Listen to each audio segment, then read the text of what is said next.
Welcome everyone to Tempe, where Arizona State students have been camped out in record numbers for a week so they could get the best seats for one of the most anticipated games in ASU history. Their Sun Devils are 7-1 and ranked number 9 in the country.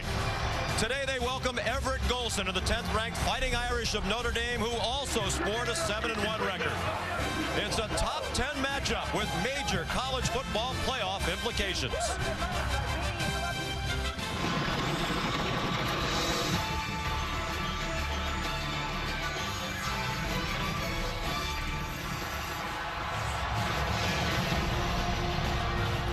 Welcome everyone to ESPN on ABC College Football, presented by K Jewelers. Today from Sun Devil Stadium, essentially an elimination game with an eye toward the college football playoff. For the loser, it's the second loss of the season, likely out of the playoff conversation. The winner gets a much-needed resume-boosting win, and the dream of a national title is very much still alive, in fact, even more realistic.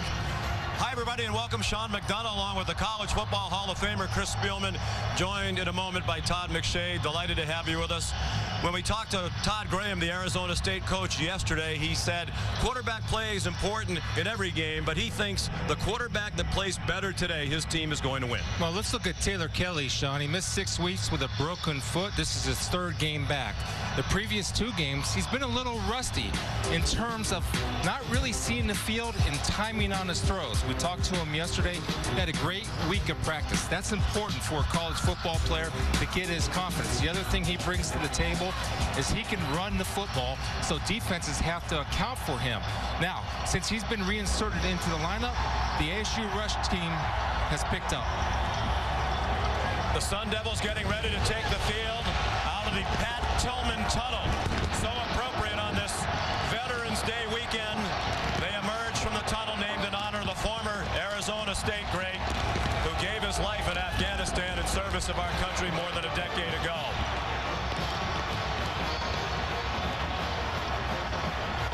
Pat Tillman would have been 38 years old this past Thursday. Brian Kelly and the Fighting Irish of Notre Dame. They will be the 5th ranked opponent to take on Arizona State in the last 6 weeks. The Irish 7-1, the only loss, that controversial defeat at number 2 Florida State, when it appeared they had won the game in the final seconds, but had the winning touchdown wiped out by an offensive pass interference call. They need a marquee win. Their most impressive win is a victory over Stanford, and the Cardinal no longer ranked in the national polls. On the subject of quarterback play, Everett Golson, the Notre Dame quarterback, and he'll have a major challenge today, Todd. Arizona State attacks on defense. They're going to send 5 or more rushers 55% of the time. That's the second most of all the power conference teams. So for Everett Golson, a quarterback, you've got to be very good versus the blitz. You've got to make good decisions. The number one thing in this offensive system, recognize where the blitz is coming from. It's coming off the right edge against Florida State. He picks it up too late, does not see his receiver open the middle of the field, and you see the result, an interception. Now, he's improved in this area. You're going to see against Navy last week an A-gap blitz. He hangs in there. He gets his eyes to the proper target. And what I love here, staring down the gun barrel, he anticipates that throw before the receiver comes out of his break. We're going to have to see a lot more of that out of Golson today if Notre Dame's going to win this game, Sean. Beautiful day down on the field for Todd and the sellout crowd. Notre Dame and Arizona State, and the kickoff in just a moment. Conditions, and they left South Bend. It was in the 30s yesterday. Right now in the Bend, mid-40s. Sun Devil Stadium dates back to 1958. They've hosted a Super Bowl here, several Fiesta Bowls, NFL games. But in the long history of this facility, this is one of the biggest games ever played here. Notre Dame and Arizona State. The Sun Devils won the toss and elected to receive. Kyle Brinza will kick off with a strong leg. 2/3 of his kickoffs this year have been touchbacks. And we're underway. It's returnable if they choose, and Kyle Middlebrooks does choose.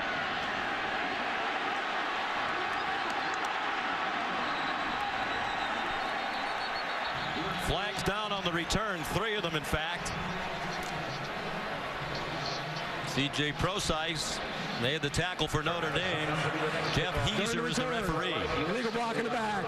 Receiving team number 32. Half the distance, first down.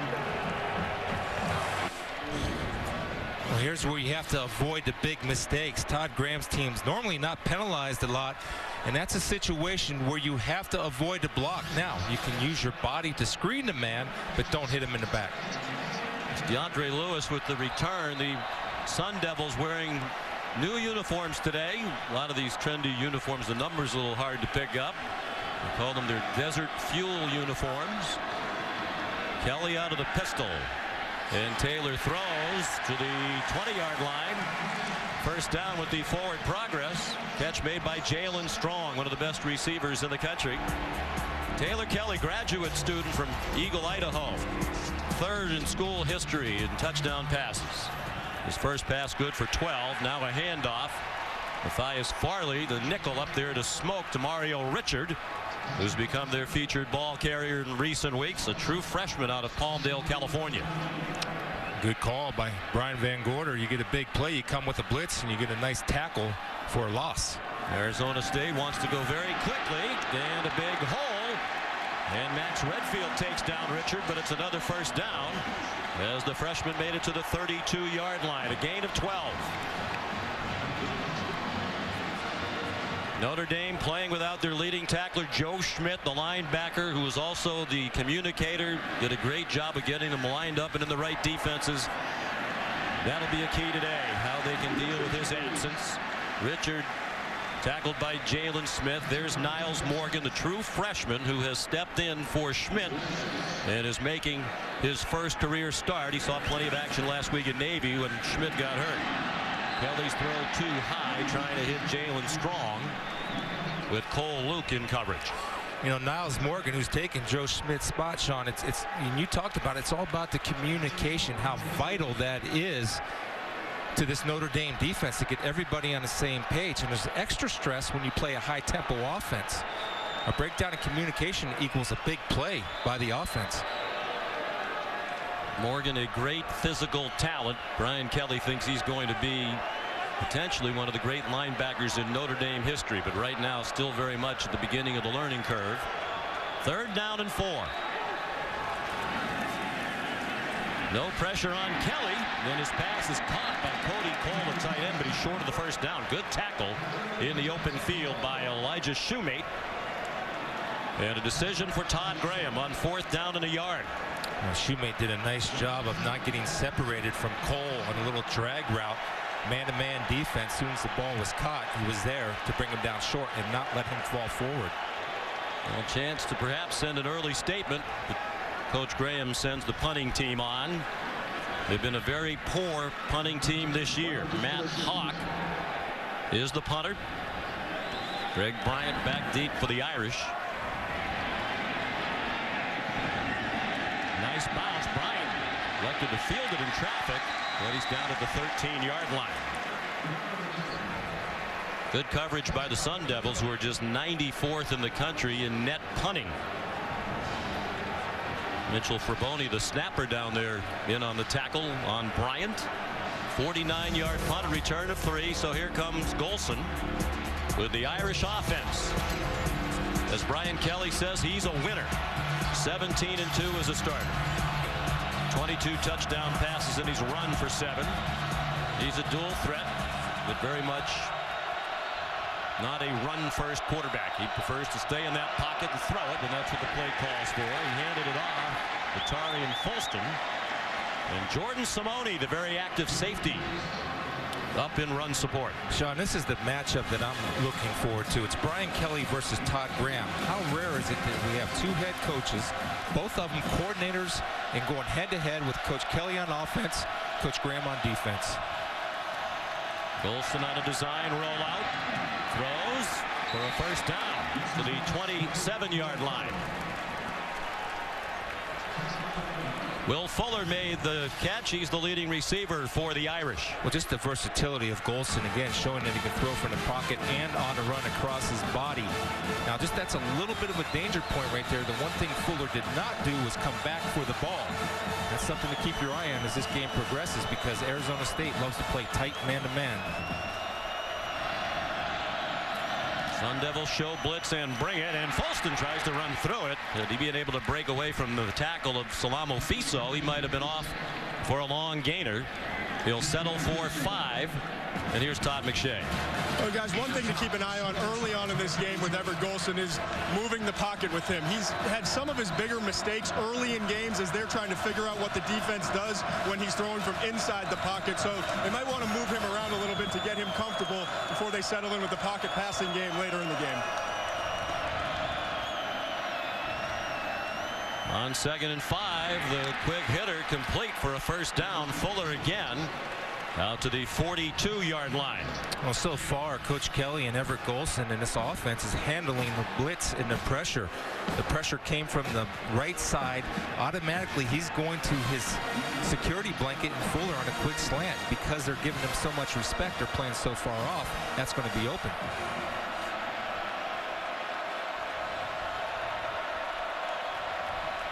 Devils show blitz again.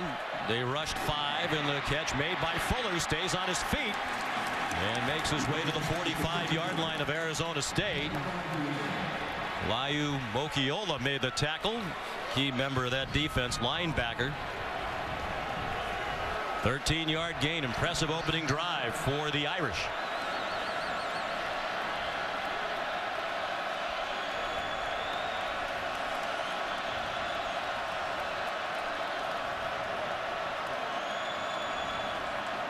Again, Arizona State crowds the line. Folston leaps down to the 40-yard line. Chris, how about some of your keys to victory today? Well, when you look at it, you have to protect Everett Golson on all ASU blitzes, and so far they have by getting rid of the ball quickly. Notre Dame's going to have chances to go down the field and man-to-man. We'll see if they can win that battle. And on offense, I think Notre Dame's secondary, Sean, is a little bit vulnerable, and they could be had.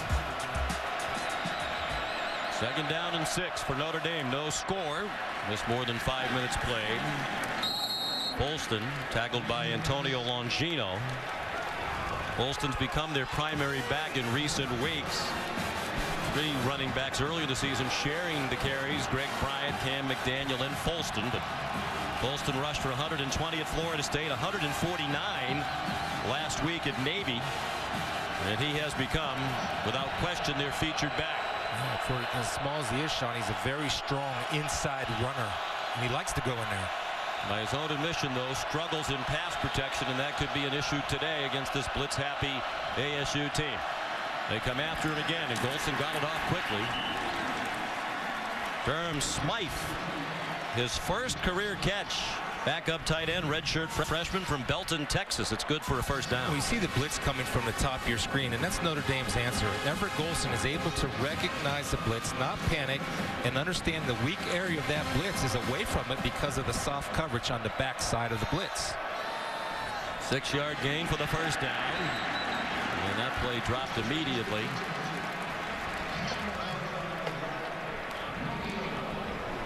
Torrey Hunter Jr. made the catch, and Mokiola made another tackle for Arizona State. Brian Kelly in his 5th season won at least 8 in each of his first 4. Win today would be number 8 in season 5. He'd be the only Notre Dame coach. He's the best play caller in the game, in my opinion. The only other coach at Notre Dame to win 8 in his first 4 is Dan Devine. Golson off and running, and effectively so. First down. This impressive Irish drive marches on after a 13-yard gain. Hey, it's so important that we see Golson for this Notre Dame team feeling that pressure. They don't have hot reads at Notre Dame like a lot of offenses do. They stick with their regular progression. So that means when the pressure comes, and if they don't have someone in to pick it up, Golson has to feel it. If he can't get the ball out in time, he's got to be able to run. That time he felt it's a great job by number 5. And if they're playing man, Todd, he has open throwing lanes that he turns into running lanes automatically. Golson throwing the fade for the end zone. They get down in this part of the field. They look to big Corey Robinson at 6'4.5", and it was well covered by Lloyd Carrington. The first incomplete pass thrown by Everett Golson. And good job of maintaining position, looking back, and understanding that he has a little bit of a problem and got a little way with a hand check there, but they're going to let him go at it.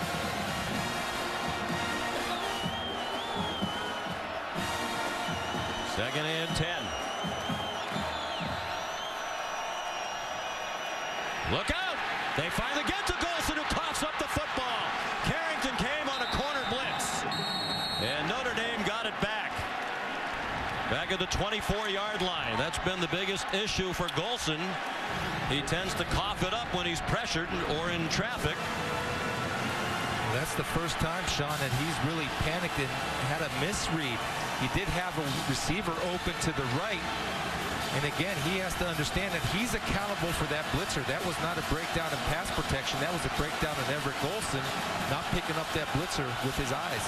Golson's turned it over 12 times in the last 5 games. They lost 7. He got the ball back. Third down and 17. In traffic again, hangs on to the ball, but gets taken down for a sack. So the pressure from Arizona State ineffective for most of that Notre Dame drive, but Marcus Hardison records the sack for ASU. Now he's going to come here from the bottom of your screen, or top of your screen. Marcus Hardison working one-on-one with Lombard. And I love the fact that he had a quick counter. He had a pass move, but he had his eyes on the quarterback and was able to redirect his steps and make a big sack for the Sun Devils. Notre Dame marched from its own 13. Now they're at the 29-yard line, and Kyle Brinza trying a 45-yard field goal, and it is good. Another similarity between these two teams. Each of them has one of the best kickers in the country. Notre Dame first on the board here in Arizona.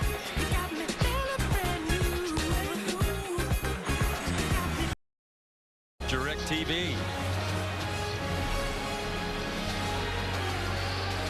Notre Dame had the ball for 14 plays, more than 6 minutes.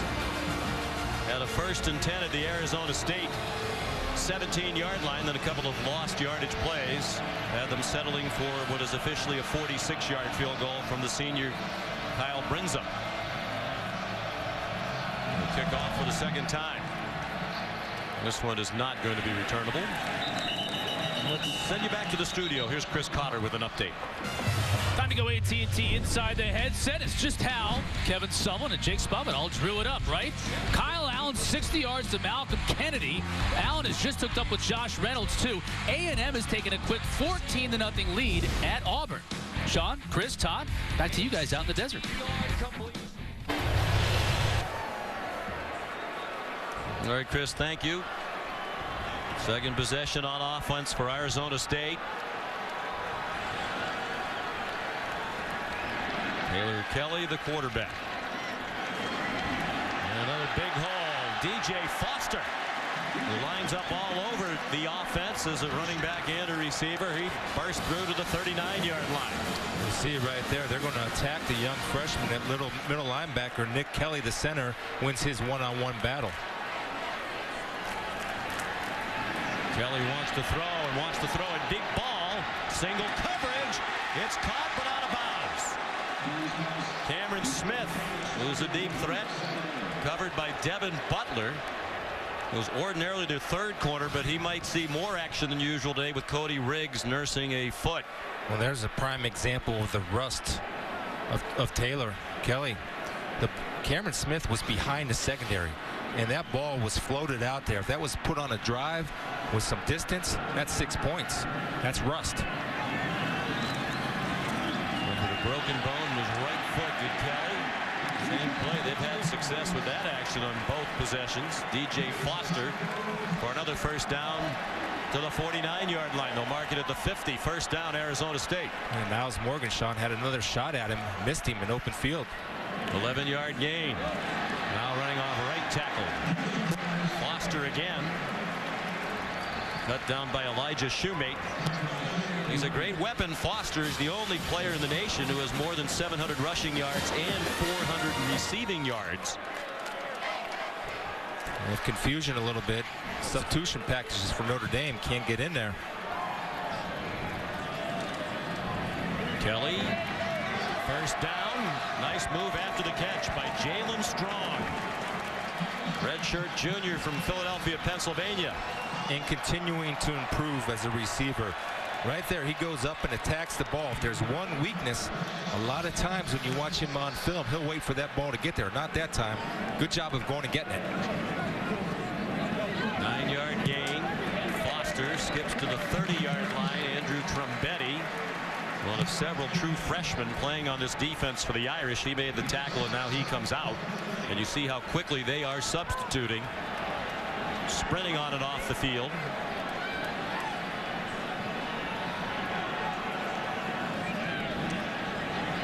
Kelly, plenty of time, throwing toward the end zone. Single coverage again.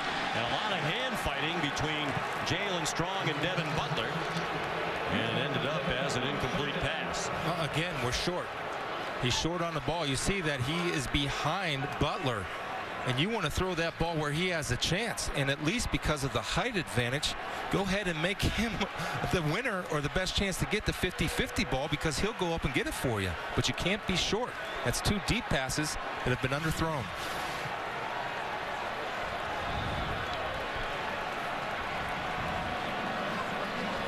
Foster lined up to take a direct snap. Strength of the formation to his right. He went left for very little. Well defended by Sheldon Day, one of the leaders of that defense, junior from Indianapolis.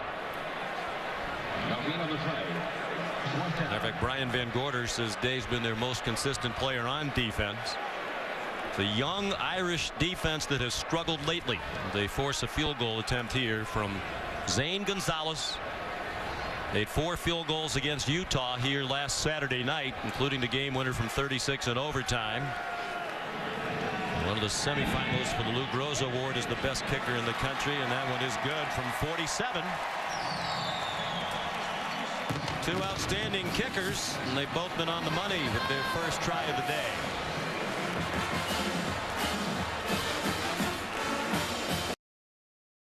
It's been an amazing scene for more than a week. As soon as the ASU football team beat Utah here last Saturday night, the students started camping out outside the basketball arena next door, Wells Fargo Arena. They call it Camp Fargo. Herb Sendek, you saw the basketball coach here, some of his players delivering pizzas. The football team was out there delivering food as well during the week. Those students have jammed into the biggest student section of the Pac-12. 14,000 students typically attend ASU football game.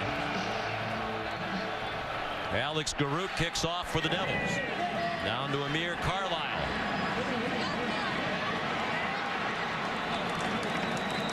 He brought it out to the 32. James Johnson made the sturdy tackle. Tied at 3 in the first quarter here in the Valley of the Sun. Back in Tempe, Arizona, Notre Dame and Arizona State tied at 3. 3:39 to go in the first quarter. Second possession of the game for the Irish. They had a nice drive engineered by Everett Golson. Their first possession stalled in the red zone, and they settled for a field goal.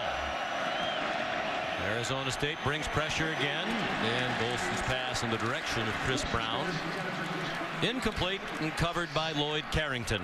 All right, Lloyd Carrington's doing a nice job at his man-to-man coverage. And if you're going to be that aggressive and blitz that much, as a corner, you have to stay stout in your technique and trust your training, because you know you're going to get tested all day.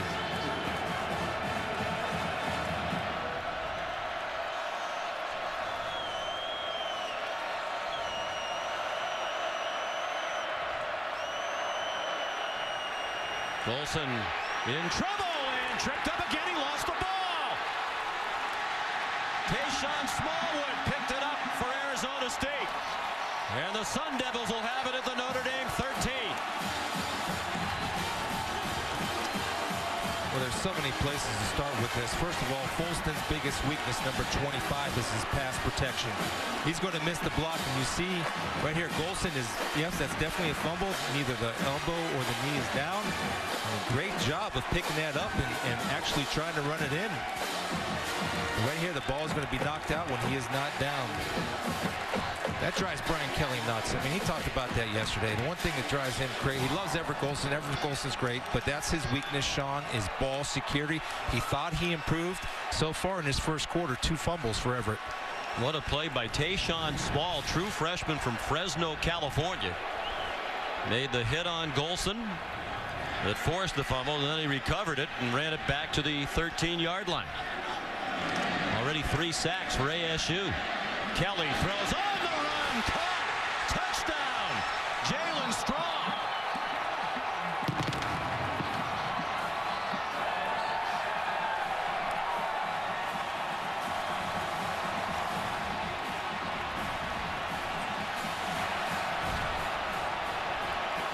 They're recognizing Devin Butler in for Cody Riggs. Watch Jalen Strong right here. This is a little bit of a switch route, and it's almost a nice little pick route right here. You see right there, Cameron James comes in there, but look at the athletic ability. They're NFL scouts in the press box. And all Jalen Strong has to say is, look at me now. Look at the adjustment, the hip turn, the strong hands, and the vertical. Man, he hit the quadfecta right there, all 4. They are reviewing it, but that looked like clearly a catch. Possession all the way. Beautiful. And really both feet down. That should stand. It's a non-conference game. We have ACC officials on the field. Notre Dame plays 5 games a year now against ACC opponents. And in the replay booth, it's Pac-12 personnel. Chuck McFerrin, the replay official. I think he has seen enough by now. Looks like he completed the catches. After further review, the ruling on the field is confirmed. Touchdown.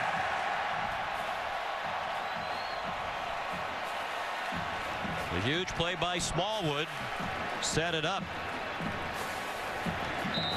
And Strong, a frequent target, and particularly down there in the red zone.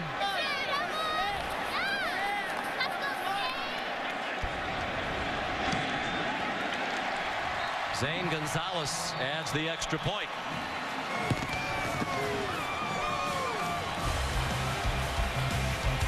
So the turnover by Golson off the great play by Smallwood.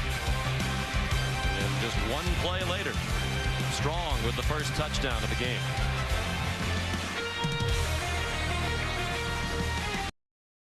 $6 million in scholarship funds. Alex Garrett to kick off. They're just 103rd in the country in kickoff cover. Amir Carlisle won't bring it out of the shadows in the end zone. Well, Todd, you talked about Everett Golson, the importance of dealing with the blitz. How do you think he's fared so far? Well, I thought when they went with the short game and the receivers were able to get open right away, that's when Notre Dame was at its best. You see, getting the ball out quickly, decisive. That's what Coach Kelly's looking for from Golson. But the issue is when you don't have the traditional hot read, you're taking the pressure off him, making decisions, but then you're putting pressure on him to beat that guy right there with his elusiveness. And we've seen time and time again, he just doesn't do a good job with ball security. He's got to learn to take that ball and tuck it and eat the loss and not turn the football over. I called Brian Kelly the best play caller in the business, and one reason is his ability to make adjustments. That pass is batted in the air, and it's intercepted. Marcus Hardison picked it off.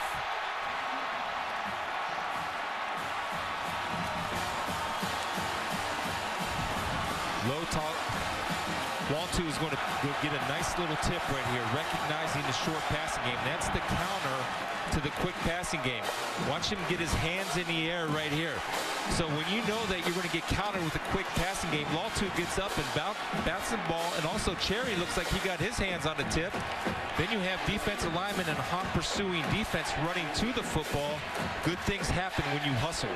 But that's just recognition of getting hands up on a 3-step drop. Well coached by Todd Graham. So turnovers on consecutive offensive plays for Notre Dame. Demetrius Cherry tipped it. Marcus Hardison picked it off the defensive end. Might take a shot here again. A lot of times after a turnover. And Kelly, after the play fake, throws the slant for an 8-yard gain. Jalen Strong again.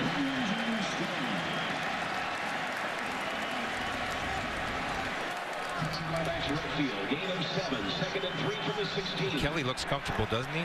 This is Sean, except on the deep throws. He looks very comfortable though on the little quick hitches, slants, getting his rhythm back.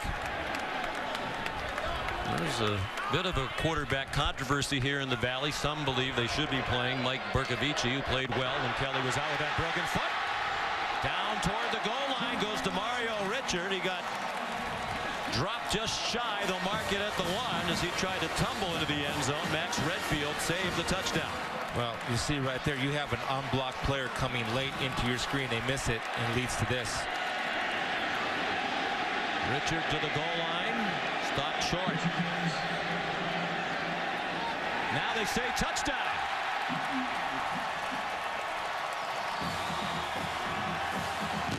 Officials took a moment to try to figure out where Richard was, and when they ran into the pile, they determined it was a score.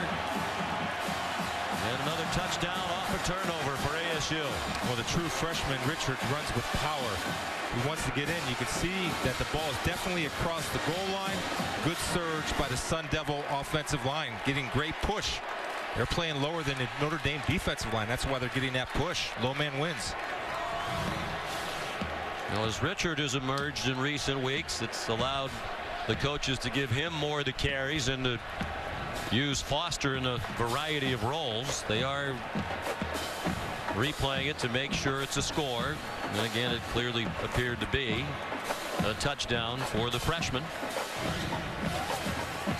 Sean, whenever you see all the defensive linemen, look at all, they're all standing up, and that's a sign of fatigue setting in. I don't know if it's the heat, they're on the field a lot, but whenever you see a defensive line, especially on the goal line, with backs and heads straight up in the air and the offensive line are underneath them, there's no way they can win or get the surge to stop a goal line run.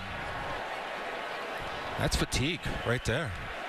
You got your defensive line not winning the battle against the offensive line. I can't believe they'd be gassed here in the first quarter. In the first half. Well, they haven't had much break. Remember, back-to-back turnovers, and they're right back on the field for one play, though. Yeah. I'm just, and the heat. I think the heat is a factor right now. It's showing. After further review, the ruling on the field stands. Touchdown.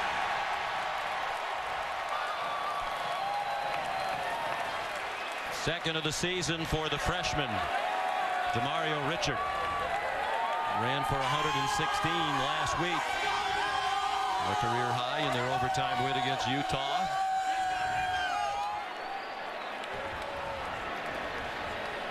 Two touchdowns in the span of 1 minute and 3 seconds for ASU.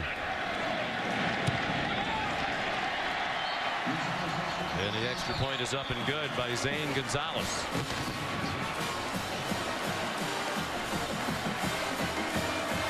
So it's 17-3, and Chris, we talked to both coaching staffs yesterday, and everybody agreed one of the keys to this game would be how would Notre Dame handle the pressure which is going to come throughout from Arizona State. That first drive, Golson did a very nice job marching them down the field, but since then it's been a disaster. Well, it has been. It's come off of trips, because when he's coming off, when they're bringing pressure in Notre Dame's and trips, they're trying to run routes down the field to take time. Well, if you have an unaccounted guy coming from the boundary and the quarterback's responsible for him, he doesn't have time for those receivers to run their routes. Now, when they're balanced a 2-2 look, he's just thrown away from the blitz, Sean, and that's where they've had their most success.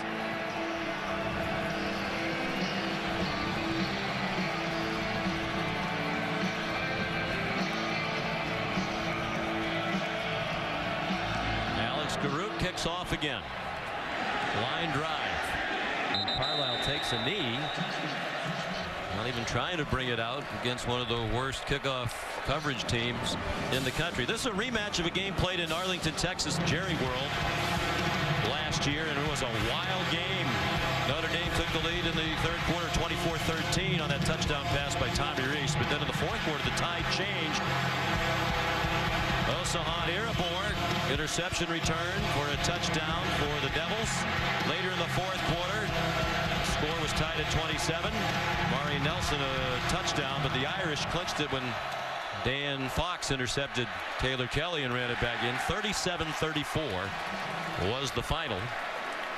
Tarian Folston, the ball carrier, and Demetrius Cherry made the tackle. Yeah, back after a 1-week suspension. Big player, explosive with size. He was arrested and charged with a misdemeanor DUI 8 days ago. Didn't play last week against Utah. Todd Graham elected to allow him to play here today. We asked Coach about that. He said there are different circumstances in these off the field situations that determine how long a player is suspended, and he's satisfied that the one game was enough. And it was an important decision already because Cherry deflected that pass that was intercepted by Hardison and set up the second touchdown. Timeout on the field. We'll remind you that there's more great action on ABC tonight. The big battle in the Big Ten. It's been anticipated since the schedules came out. Ohio State number 14, Michigan State number 8. Huge implications for the Big Ten race in the college football playoff. Ohio State's won a record 20 straight Big Ten regular season games, and Michigan State hasn't defeated Ohio State in East Lansing since the late 90s. But you like the Spartans tonight against your alma mater? I do. I think it's going to be a great game. I think the big challenge, the matchup to watch, is Tony Lippett, the best wide receiver in the Big Ten, against an emerging corner by the name of Eli Apple. On 2nd and 9, great penetration and a loss for Folston. Salamo Fiso, the linebacker, sophomore from Long Beach, California. They're having trouble, Sean. Arizona State is slanting and angling, and they're slanting and angling to the right place. Right now, Todd Graham is winning the battle of minds between Brian Kelly. He's got his number right now. Long game, though. There's a long game. Great start for the Notre Dame offense on that opening drive. They've had big trouble against the pressure since. Plenty of time this time for Golson, and he has a first down. Corey Robinson swung back, but the forward progress was across the 35, almost to the 37. Armand Perry made the tackle. Well, first of all, it starts with pass protection, and a great job by that front to give him time to step up into the pocket, allow Robinson to work downfield, and this is a good job by Robinson coming back to the football, not even allowing the defensive back Perry to close. Folston follows up the 13-yard pass with an 8-yard run. It'll be 2nd and 2. Jordan Simone the tackle. That last throw shows a lot about Golson and his mental toughness. Things have not gone well, obviously, the last couple of drives. He goes through his progressions, hangs in the pocket because the protection's there. I was standing right behind him in the end zone, saw it was a tough throw to make over his offensive lineman, and he drilled it in there. It started with protection, and they max protect Todd. They kept the tight end, which gave him a little more time. Folston slices for a first down on what might be the last play of the quarter. They stop the clock to move the chains with the ball marked at the 49-yard line. And they won't snap it again.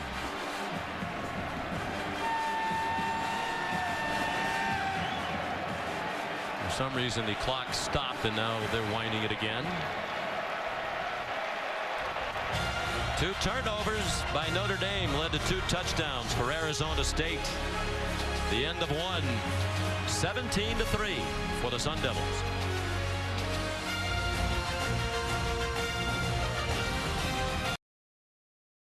On this Veterans Day weekend, it is Salute to Service Day here at Sun Devil Stadium. A wonderful moment on the field. Between quarters, there's Operations Officer Philip Weiser surprising his family, his wife Sharon, their 2 boys, Marcus and Elon.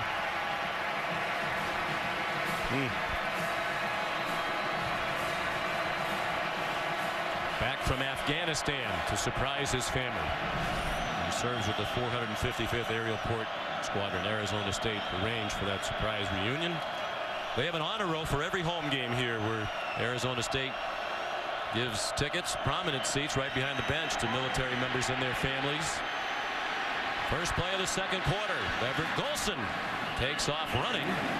It is out of bounds in ASU territory at the 43-yard line. It'll be 2nd down and 2. Well, they have Cam McDaniel, number 33, in for this reason, to pass protect, and he does his job. Everett Golson runs out of trouble. Not trying to force anything, making good decisions, and understanding he has the ability to pick up positive yards, especially if he sees loss of contain by the defense. And we'll keep an eye on the run ratio when McDaniel's in there. He's in there to pass protect mainly. Folston's obviously their best runner, but he struggled early on in their pass pro. Stoppage and play for an injured ASU player. It's Antonio Longino, junior linebacker from East Cleveland, Ohio, looks to be fine as he runs off the field. He brings some toughness to that defense. We talked to defense coordinator Keith Patterson yesterday. He said Longino will really hit you. Northeast Ohio kid. No surprise. Expect nothing less.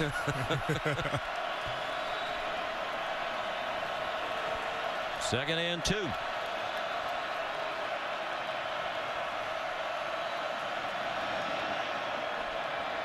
Golson, another batted pass that's intercepted. Demarius Randall off to the races. They're not going to get him. Touchdown, Arizona State. Marcus Hardison deflected it. And the ASU defense is dominating the game right now. Sean, I can't tell you how important this is and how well coached this is. On a quick passing game, defensive linemen see him stop his pass rush and get into the pass lane, which allows Randall to get a great break on the ball and finish. That's just coaching and players being disciplined to trust what they're coached to do, then they execute it under pressure. It's a beautiful thing to watch when it works. 3 turnovers by Golson. Brian Kelly animatedly chatting with his quarterback. And they both acknowledged yesterday during the visit Golson has to get better protecting the football, but he's lost a fumble, thrown 2 interceptions, and all 3 turnovers have turned into ASU touchdowns. This one on a 59-yard return by the outstanding 5th-year senior safety from Pensacola, Florida, Demarius Randall.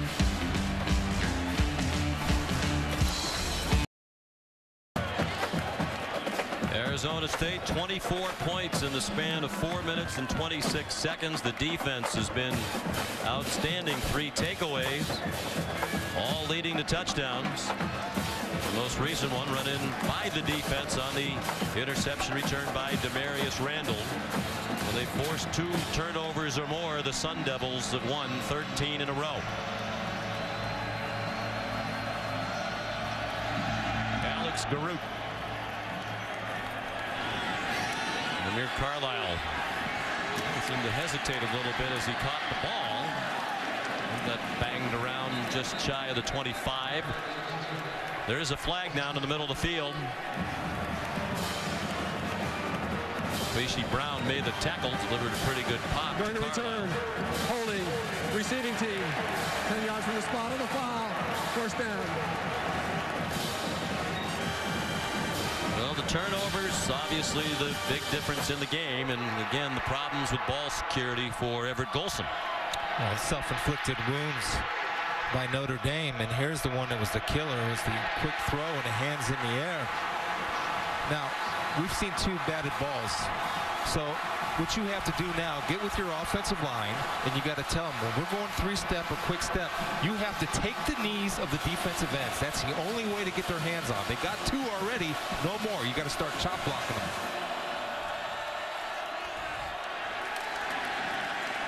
Arian Folston ahead for a couple. Taken down by Jordan Simone, a redshirt junior and a walk-on originally here at Arizona State, who was recently a spring practice a few months ago, was the 5th string safety. Started his career at Washington State, transferred here as a walk-on when Chris Ball, who was an assistant at Washington State, came from Pullman here to ASU. Shovel pass. Looked like a good call against that pressure, but Folston didn't catch it. And Simone, Chris, made an unbelievable transformation. Keith Patterson told us yesterday, looks like he could be in a boy band. And he's gone from a guy the coaches barely knew to somebody who they think might have an NFL future, could be an All-American perhaps even this year. Well, it's a classic case of what's your 40 time, how much you bench. And the classic answer is, I don't know, I just make plays. And that's what he does. He just makes plays.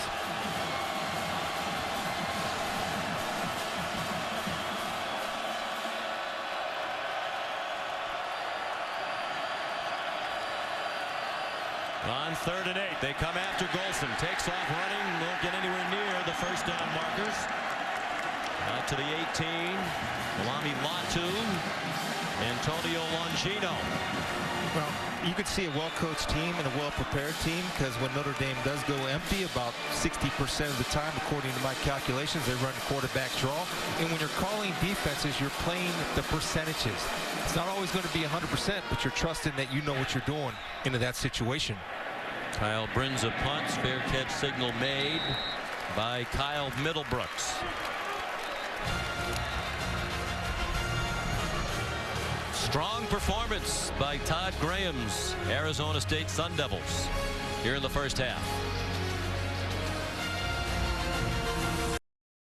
We mentioned it earlier, the honor row, the front row here at Sun Devil Stadium, where ASU gives 30 tickets to each home game to members of the armed services and their families.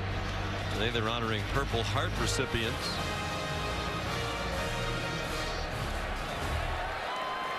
I love it. It's a great tradition. And it's not just on Veterans Weekend, it's every game here. Marie Nelson lines up usually as a tight end. He catches the first down pass and goes for 9. Yeah, you can see Taylor, I think confidence is growing with Taylor Kelly on every throw. It's just the deep ball that he struggled with. Kalen Ballage hit behind the line of scrimmage by Sheldon Day. Well, he stood out to me in film. I mean, he flashes, and the one thing he has is great get off. You see him right there just turning his body, and he beat the offensive guard off the snap. That's one thing he can do and do well. They really need the stop here.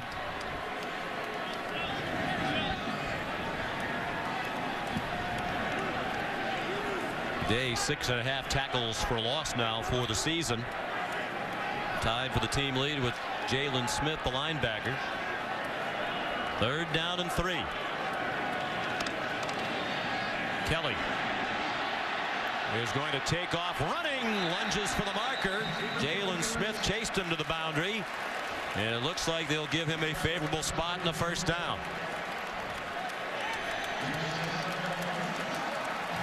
I think a big part of that play there was the pickup of the blitz. Did a really nice job. Jalen Smith, number 9, comes charging up through the A-gap. They're able to pick that up. Kelly doesn't find an open receiver, but tucks it and run. And I agree with you, Chris. I think he's gaining confidence in that foot as the game goes on. Well, you saw the speed right there to get the first down and basically outrunning Jalen Smith to the first down marker.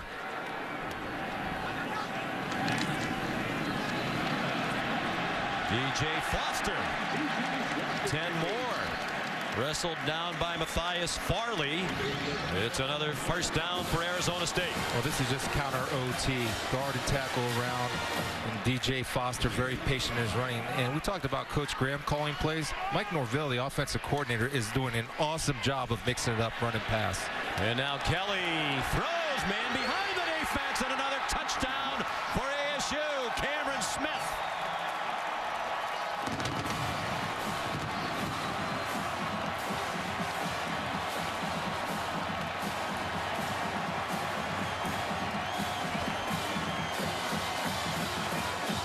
You just mentioned Mike Norvell, the offensive coordinator. When we talked with him yesterday, he said one of the keys to this game is Cameron Smith has to emerge for us. He is a home run threat. We need him to become that. And he just hit a home run for the Devils. 43-yard touchdown reception, and the route is on. Shocking start to this game for Mike Norvell and Arizona State. And Notre Dame stunned. 31-3. We're barely into the second quarter here in Tempe.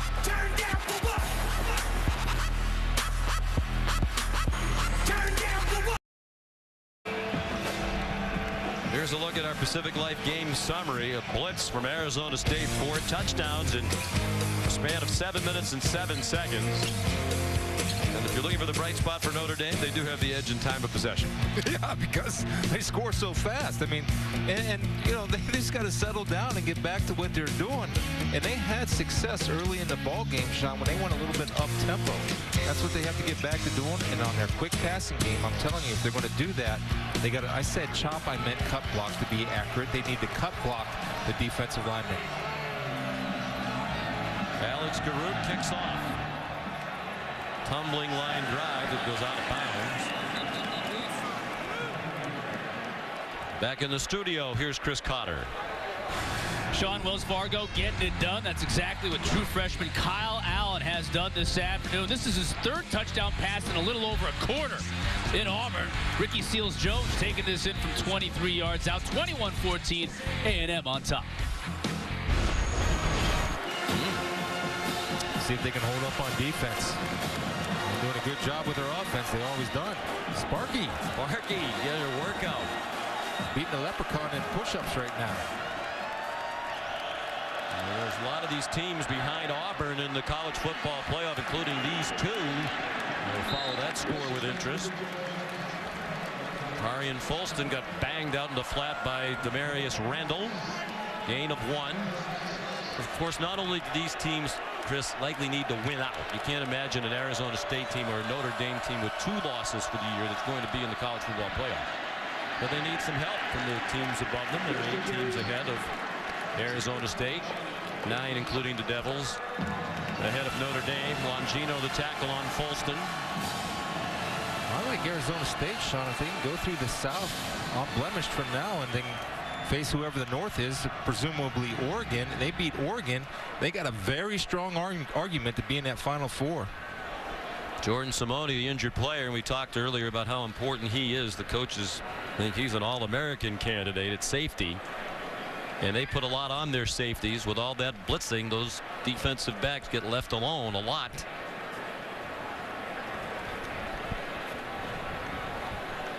Let's see if we can see where Jordan Simone gets nicked up. Just running to the football. Ooh, yeah. Looked like he got his shoulder in there. Did a good job of avoiding direct contact with the helmet. Face was up. Sometimes you get a little stinger. I don't want to speculate, though, but that's certainly a possibility. And that's an important position, as you mentioned. And they have 2 safeties that are very active in their run defense. Both of them came into the ball game with 73 tackles apiece. Now, if you're Notre Dame and he is taken off the field, if there's a way you can get a matchup man-to-man with his replacement, James Johnson, you attack number 18. Simone ran off the field.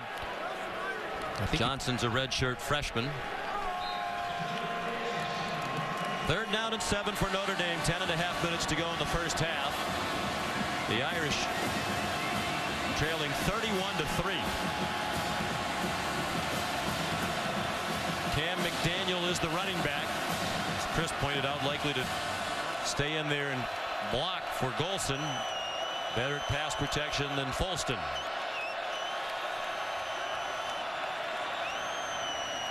Golson, deep throw and confusion on the route. Nowhere near William Fuller, who had broken off the pass route. You see the hand gesture he's just given? He's telling him he was pressed or on top. So Everett Golson and Fuller are not on the same page. When you see that defensive back on top, I believe Fuller had the right read in coming back underneath at the first down chains. A miscommunication, a problem with Golson and Fuller. Brian Kelly in recent years done a great job of not being so animated and hollering all the time at people on the sideline, but there's reason to be angry with the way this has gone so far. Good punt by Kyle Brinza, and it's down inside the 10 by C.J. Procise. They'll mark it at the 9. Well, here's a look at this week's college football playoff rankings, the 2nd edition. They're coming out now every Tuesday night. The rankings brought to you by Capital One. Arizona State at number 9 was the biggest mover from week 1 of the rankings to this week. They moved from 14 to 9 after that win over a very good Utah team. They might be poised to make another big jump. Chris, not only would a win be helpful, obviously, very helpful, but a win like this, I mean, if they continue to dominate, that makes an even bigger statement. Well, agreed. Kalen Balaj surges ahead, got about 8. Sheldon Day tripped him up. You know, just watching this team, how does this team give up 62 to UCLA? That's a good question. I mean, how do they give up 62 to UCLA? Now, we got some answers, and I'll have them for you here in a second. And that's one of the questions they might have to answer at the end of the year. Nice fake. And as Kelly rolled to his right, the receiver Strong was wide open as a result of the play fake. And Jalen has a first down. Might have been much more. Strong's down. Well, again, I think you're looking at one of the fine young offensive coordinators in college football in Mike Norvell. And when you're balanced like this, you do what you want. And then when you have a confident quarterback that's been productive in his past, and now he added the deep ball, the more he got comfortable, he threw a perfect deep ball. That opens up for Mike. Just 33 years old. He's been with Todd Graham a long time, back to Tulsa when he started out as a graduate assistant. Said he didn't know Todd Graham at all when he went to interview. He got the job. Graham told him later he liked it because Norvell looked him in the eye the entire time and sat right on the edge of his seat with great intensity. If you know Todd Graham, you know how intense he is. Well, they were at Tulsa. Gus Malzahn was the offensive coordinator for a while. Then Chad Morris, now doing a great job at Clemson. So Norvell had a chance to learn under two of the very best in the college game, particularly at these spread offenses that play at a high tempo. And he's making his mentors proud with the job he's doing here with the Sun Devils. And he's a new father. Daughter Mia was born in June, so that's keeping him busy. Mario Richard carries for no gain. Isaac Rochelle tripped him up at the line of scrimmage. And 31 points given up, but it's really hard to pin it on the defense with all the turnovers by the offense that have given ASU the short field. And of course, there's been a defensive touchdown scored by the Sun Devils. Notre Dame brings its own blitz, and the throw is much too long. Closest to it was the safety, Matthias Farley. You know, it is as you mentioned, Sean, it's tough to pin it all on the Notre Dame defense. But the problem is they're not responding. They're letting Arizona State score touchdowns. And even in bad field position, when your defense is on the field, you at least got to hold them to a field goal or field goal attempt. So they haven't responded to the challenge of the turnover. Brian Van Gorder, the defensive coordinator in his first year with the Irish.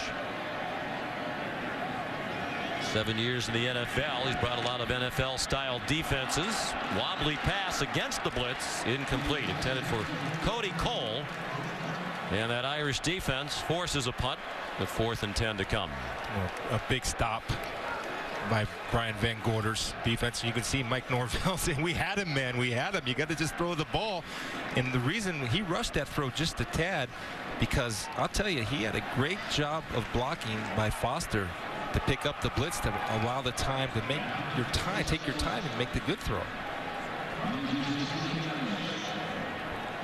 Matt Hawk punts. Greg Bryant lets it bounce. And it takes a good roll for ASU. Out of bounds at the 19-yard line. 48-yard punt. This week on ESPN's Monday Night Football. Cam Newton and the Carolina Panthers are in Philadelphia to take on the NFC East leading Eagles. That's at 8:15 on ESPN. Also live on Watch ESPN. No other night is Monday night. And the Panthers a disappointment with their play so far this year. And look on the other side with the Eagles, Mark Sanchez coming off the bench last week and playing well. And I think Chip Kelly's very comfortable with Sanchez running that high-powered offense for the Eagles. Arizona State brings some pressure. It's a little screen to C.J. Prosise. Nice run after the catch, and he's still going. C.J. Prosise out of bounds at the 45-yard line. Great run after the catch, and finally Demarius Randall got him out of bounds. Well, this is what we talked about in the film study. Notre Dame's so good with the screen game. I'm surprised, to be honest, that we haven't seen a little bit more of it with all the blitzing that Arizona State does. It's not just that they have good running backs and wide receivers in this. that their offensive linemen get to the second level, do a great job blocking in space. And Procise, the ex-running back, knows what to do with the ball in his hands in open space. More pressure from the Sun Devils, and they were on Golson before he could even turn around. Another lost yardage play. Well, again, it's just a constant pressure right here. They're going to come from up here at the top of your screen. And on a snap of the ball, when you're able to get there and come off of blocks and you have two blockers blocking one guy, somebody's going to come free, and it's Mokiola, number 28, there again to make a play. A very smart football player. He's responsible for the Sun Devil communication along with Fiso and Simone. Goes as the 4th sack of the game for the Sun Devils. Golson on 2nd and 14, given a nice pocket. Takes a deep shot, and it's too long for Chris Brown, who had a step on the defender, Lloyd Carrington. Well, this constant pressure, he's not getting comfortable because Chris Brown did have a step on Lloyd Carrington. And that's a throw where he stepped into the pocket where he had a clear throwing lane that Everett Golson can make and, quite frankly, needs to make.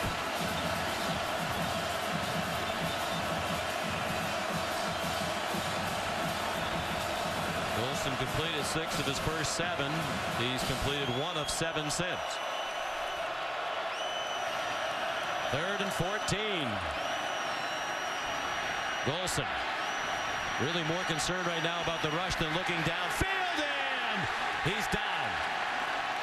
Lingered for a while, but finally succumbed back at the 32-yard line. Well, this coverage sack, and they're doing a great job of covering downfield, and you can see in your screen there's not a lot of open golden helmets running around. And this is just effort. Number 41, Latu, and Longino are both going to be able to finish him off. And that's just effort by that defensive line of being persistent in their pass rush. Kyle Brinza punts. Fair catch made by Kyle Middlebrooks.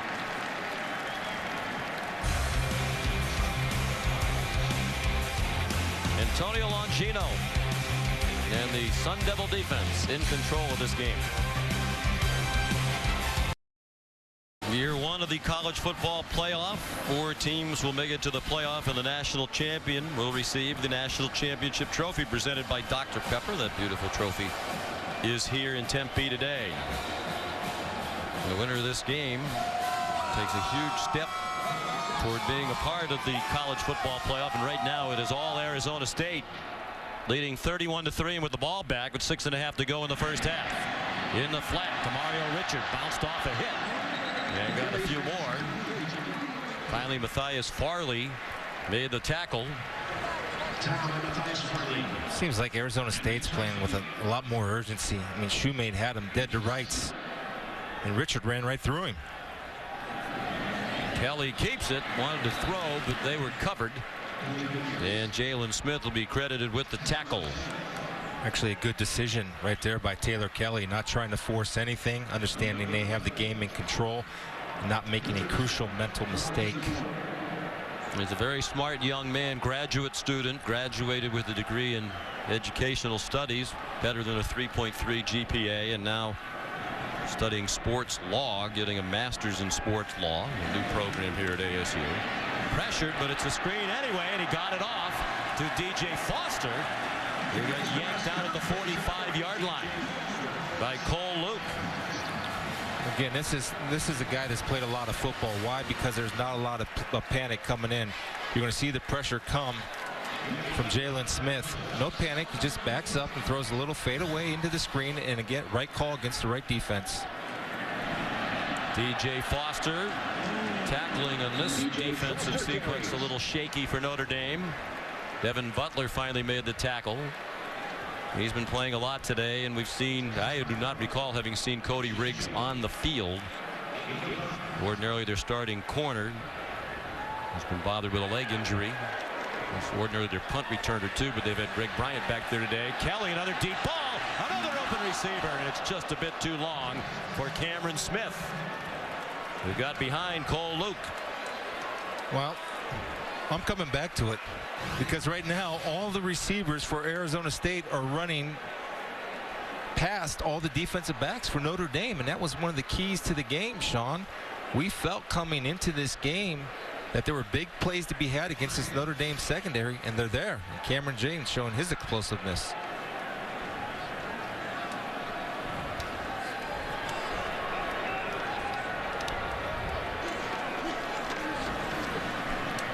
Kelly steps into the throw. First down into Notre Dame territory to the 33-yard line. Frederick Gamage, former walk-on from just down the street in Phoenix out of Brophy Prep. Max Redfield the tackle, gain of 17. Well, you can see his right foot was the one that was injured, and that's a good drive off of that right foot. Nice to get on the ball back at the 38-yard line. Kelly's from Eagle, Idaho.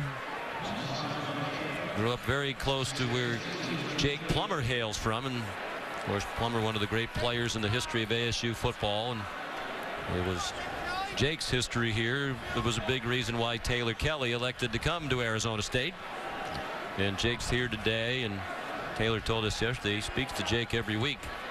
Good guy to talk to. Jake knew how to play the position. Took them to a Rose Bowl.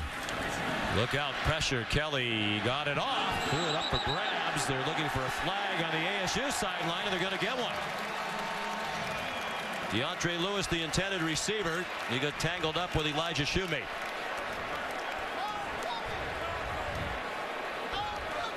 Shoemate had time to make a play on the Pass ball. interference. Defense, number 22. Ball replaced at the spot of the foul. First down. You know, that ball was late, so Shoemate had time to make a play and going over the top instead of taking a shot and coming underneath. I want to make one correction. I said Cameron James, who's a friend of mine back in Columbus. It's actually Cameron Smith who showed his explosiveness. It's a nice way, though, to mention your friends. Yeah, so I try to get them all in. Score some points. Under center now, Kelly. Deep handoff to Foster, and he got blasted as he took the handoff by Andrew Trumbetti, the true freshman from New Jersey. Well, he's a good-looking true freshman right here, just fighting through the block, not giving one for one. Defeating a blocker, that's beautiful. And making a good heads-up tackle. Excellent effort for the true freshman. One of the very talented young players. He was an Under Armour All-American last year in high school at Northern Valley Regional. Out to South Bend in January, so he was there in time to take part in spring practice. Kelly throws, caught. Cameron Smith, some call him Cameron James. No matter what you call it, it's a catch. And a first down with Cole Luke in coverage, a gain of 15. Well, Cameron James, we're proud of Cameron Smith today. And it's just a well-designed route, and it starts with protection. Notre Dame had a zone pressure, but the problem is they're taking so long to get their blitz started. They're not timing it on the snap, and so that's allowing the offensive line to provide the time that Taylor Kelly needs to find Cameron Smith. And now a whistle to stop the action. They're reviewing the last play.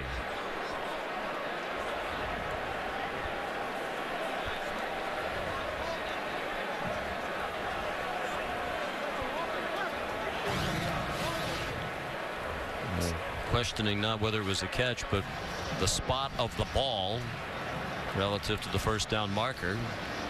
Should be on a 22. And short of the first down then. That's the reason Chuck McFerrin buzzed down to the field to stop the action.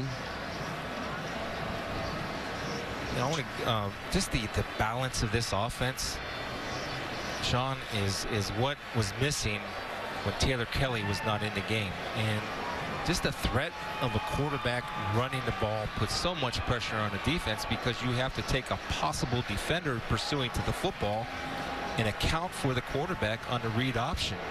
And when you have a play caller that's in rhythm like Mike Norvell, then this is what you get, an explosive outburst and explosive plays by the Sun Devils.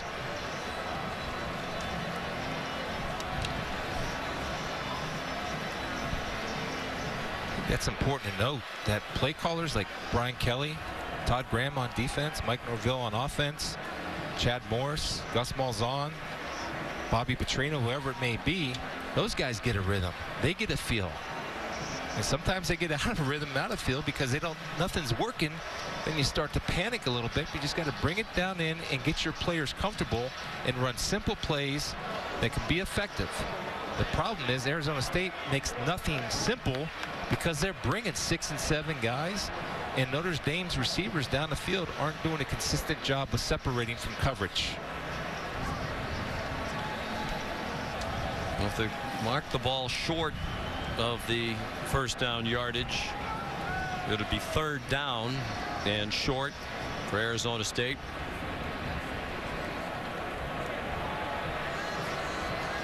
You mentioned Taylor Kelly, and really one of the biggest reasons why he remains the quarterback. A, they think he's a great leader. He has a history of winning. He was the starter before he got hurt.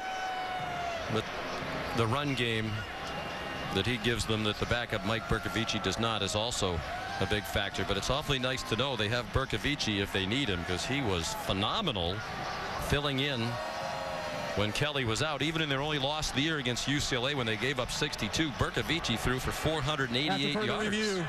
The runner was stopped short of the line to gain. It'll be 3rd down and 1. The ball will be placed on the left hash at the 22-yard line. Well, their running game suffered, and it's not Bercovici's fault because he was excellent in a backup role. He threw for 988 yards. But it is 998 yards in his first 2 starts. And that's amazing and great numbers, but the fact that they weren't balanced, I think USC held them to under 40 yards rushing. It's tough to, now they won on the Hail Mary, but it's tough to win ball games and stay consistent. But he's a good player. Be the guy next year.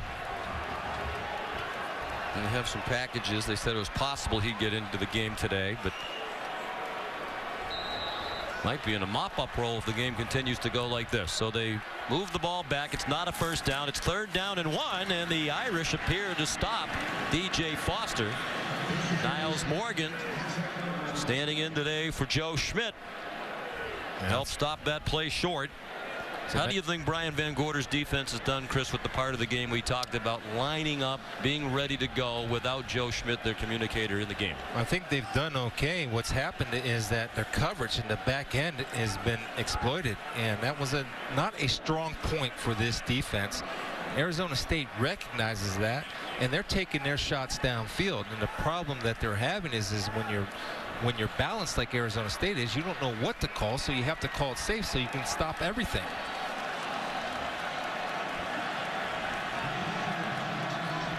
They're inches short.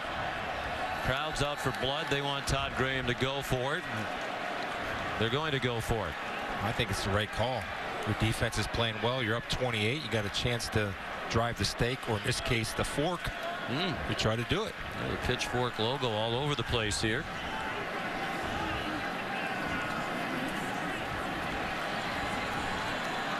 It's quite possible they've already stuck a fork in the Irish, but a lot of football left. It's been a high-scoring Notre Dame team. They come in averaging 35 points per game. That's the best of the Brian Kelly era. They get quickly over the ball, snap it quickly, and good luck if you can figure out where the ball should be marked. That's a tough task for the officials.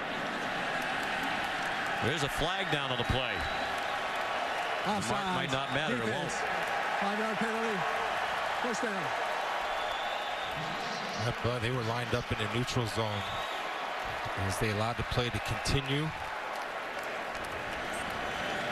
Coach Kelly wants an explanation. There's nothing going right for the Irish today. And I think Brian wishes right now he was spending the afternoon playing 18 holes out at Whisper Rock down the road here. Yeah, you can see the nose guard number 94, Jerron Jones. His helmet was across the neutral zone, which caused the flag.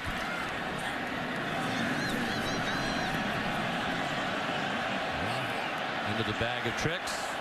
They go spreading all over the place. 2 bunches of receivers, and it's incomplete. Should have been a touchdown. Brendan Landman is their 3rd-string tight end. Couldn't hang on. Well, Brendan is known as a blocker. And that's why. Yeah, not a pass receiver. Jalen Smith shows his athletic ability and speed to get back, and Jalen did an excellent job of raking that right arm. You see that? He's raking that right arm. His hand is on that elbow and was able to knock that ball loose. Would have been the first career catch for Landman. Now it's Kelly weaving down to the 11-yard line with Jalen Smith made the tackle. I've just been impressed with Kelly, obviously, in every aspect of the game, but also running the football, coming off of that foot injury. He's really shown no caution at all. Well, just the threat helps this offense, and Sean and I just talked about that, but I like his composure. We spoke to him yesterday, and I can't tell you and emphasize the good week of practice that he has had last week helps him in this game. Gives him confidence.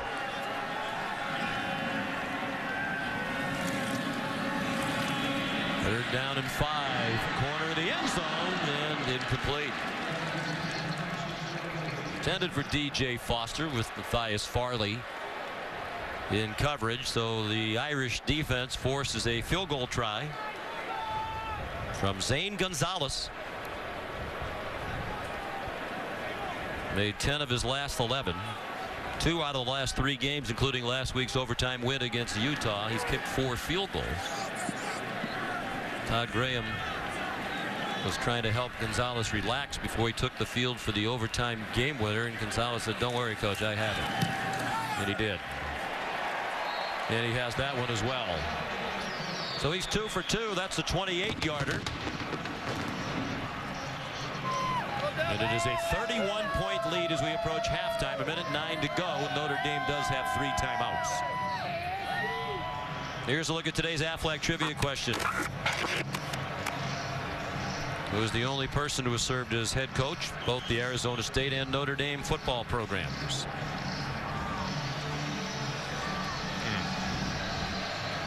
It's a lightning round today, Chris. So the answer is going to be right off the kickoff, so you don't have time to go to Google or Wikipedia or all the things that you usually do. Can I get a hint? An eye on you to make sure that you don't. Can I get a hint? Can I ask? You can ask a question. Okay. I might not answer it.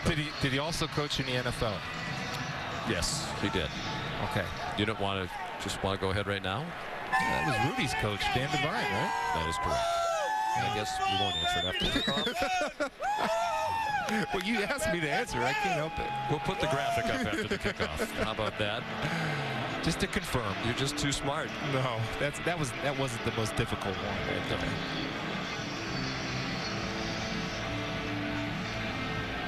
To mention, Brian Kelly and Dan Devine are the only Notre Dame coaches to win at least 8 games each of their first 4 years.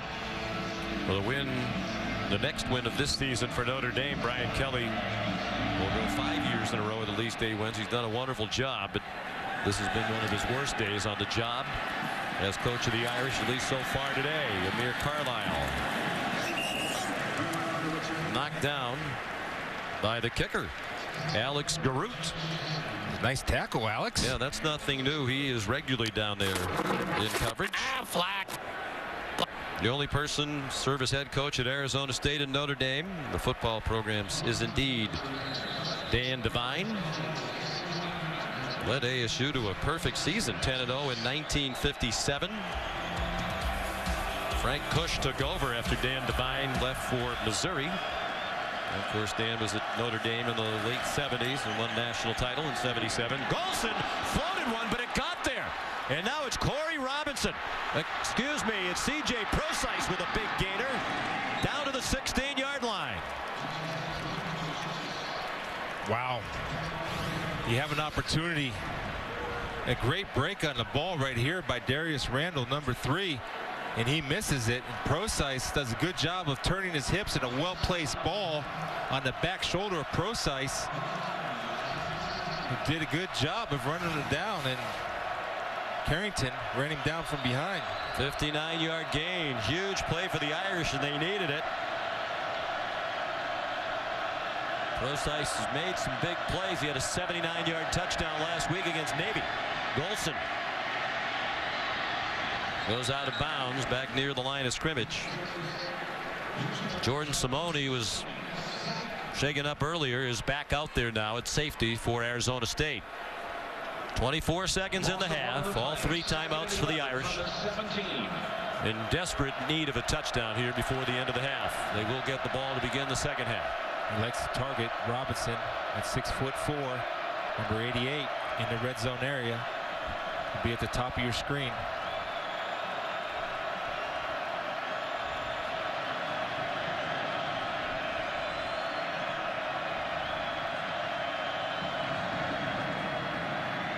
Golson out of bounds inside the 10-yard line. Well, this is a run away from Viliami Latu. This is on Everett Golson making a great play because Cam McDaniel was in there to block. Did not block Longino coming off the edge, but Everett felt the presence and did something negative, turned it into a positive. 3rd and 3.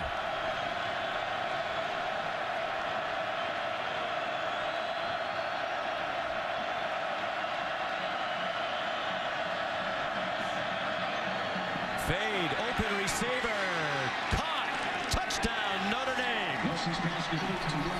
William Fuller with Quishy Brown in coverage.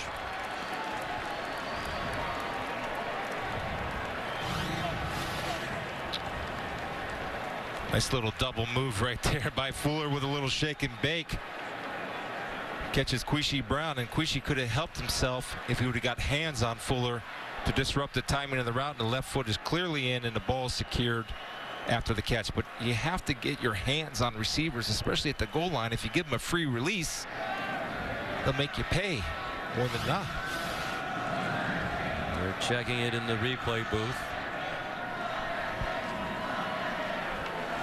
Chuck McFerrin's been extra careful on a few of these. Didn't seem to be any question on that one. Fuller's 10th touchdown reception. The big play, the pass play to Procise, when it looked like Randall might pick it off. They got a 59-yard gainer on the completion to the sophomore. Fuller 4th in the nation starting today in touchdown receptions. Now has 10 for the year, and Brins adds the extra point. At least a half-hearted smile, something to smile about, and an otherwise awful half for Brian Kelly and the Irish, Todd. Well, I think one of the big focus points at halftime will be how can Notre Dame do a better job of getting off the line of scrimmage and getting their receivers to separate, whether it's motioning, trips, bunch formation, whatever they have to do. That drive was the first time I thought all game where the wide receivers for Notre Dame were able to get off the line, create a little bit of separation, and give some throwing windows to their quarterback, Everett Golson. Golson, there's been times when he's had time in the pocket. There's been times when he's rolled out and his receivers just aren't getting open. That's a big key if they're going to get back in this game in the second half. Well, yeah, it's all about pass protection and to keep the confusion and creating separation. And just to counter your point, Todd, Arizona State, for the most part in the first half, has done a good job of locking down these Notre Dame wide receivers. Brown, that time, I thought gave a freebie to Fuller by not getting his hands on him and getting physical, especially in the red zone. Capital One halftime report just seconds away with John McDanny. Scores and highlights for this huge day of college football, as the field of realistic contenders to be in the 4-team college football playoff at the end of the year will dwindle again. The number of head-to-head battles among teams in the rankings today, 6 of them, including this one. Kyle Brinza kicks off down to the goal line, so a chance for Kyle Middlebrooks. Got wrestled down at the 15. Connor Cavaleris made the tackle. Matchups among 7-1 teams. This one tonight, K-State and TCU in a huge game in the Big 12, and then the most important game of the year in the Big 10 on ABC tonight at 8 Eastern Time. Ohio State and Michigan State. One thing about Kansas State, and everybody talks about their offense and the read option. To me, they play great defense, sound fundamental defense. To the end of the half. Those points Arizona State has scored in a half this year. They're 22-0 under Todd Graham when leading at the half, and they have a 24-point lead. Todd Graham, as is his custom, addresses the team on the field before they head to the locker room. The locker room isn't very big, and it's hard to get everybody around you in that space. John, Mac, and Danny, the Capital One halftime report right after these messages.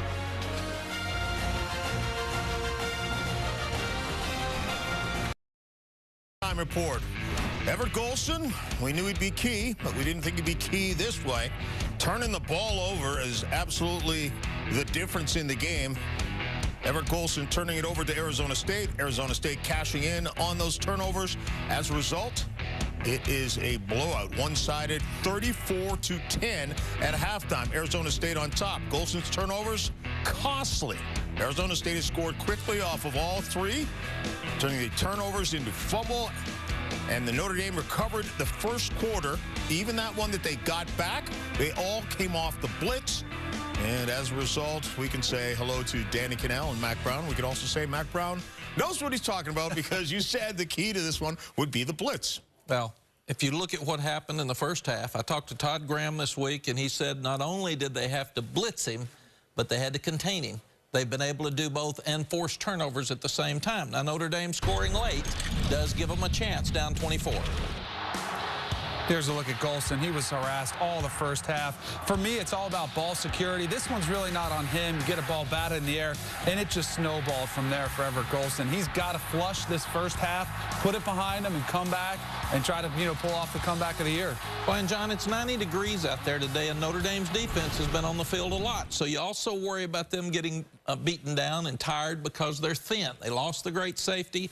They had some suspensions with their secondary. They lost the linebacker last week. It's a complicated defense, so you have to play great defense the second half to overcome a 24-point deficit. They may not be able to do that. It's 90 degrees for both teams, though, isn't it? It is. Well, one lives in them. One of them left the cold, and one of them's used to that. Just like a quarterback to say it's not the quarterback's fault, just because the ball got batted down as well. Throw it higher, it won't get batted down. Texas A&M, disappointing season. Auburn, a lot of people. Good.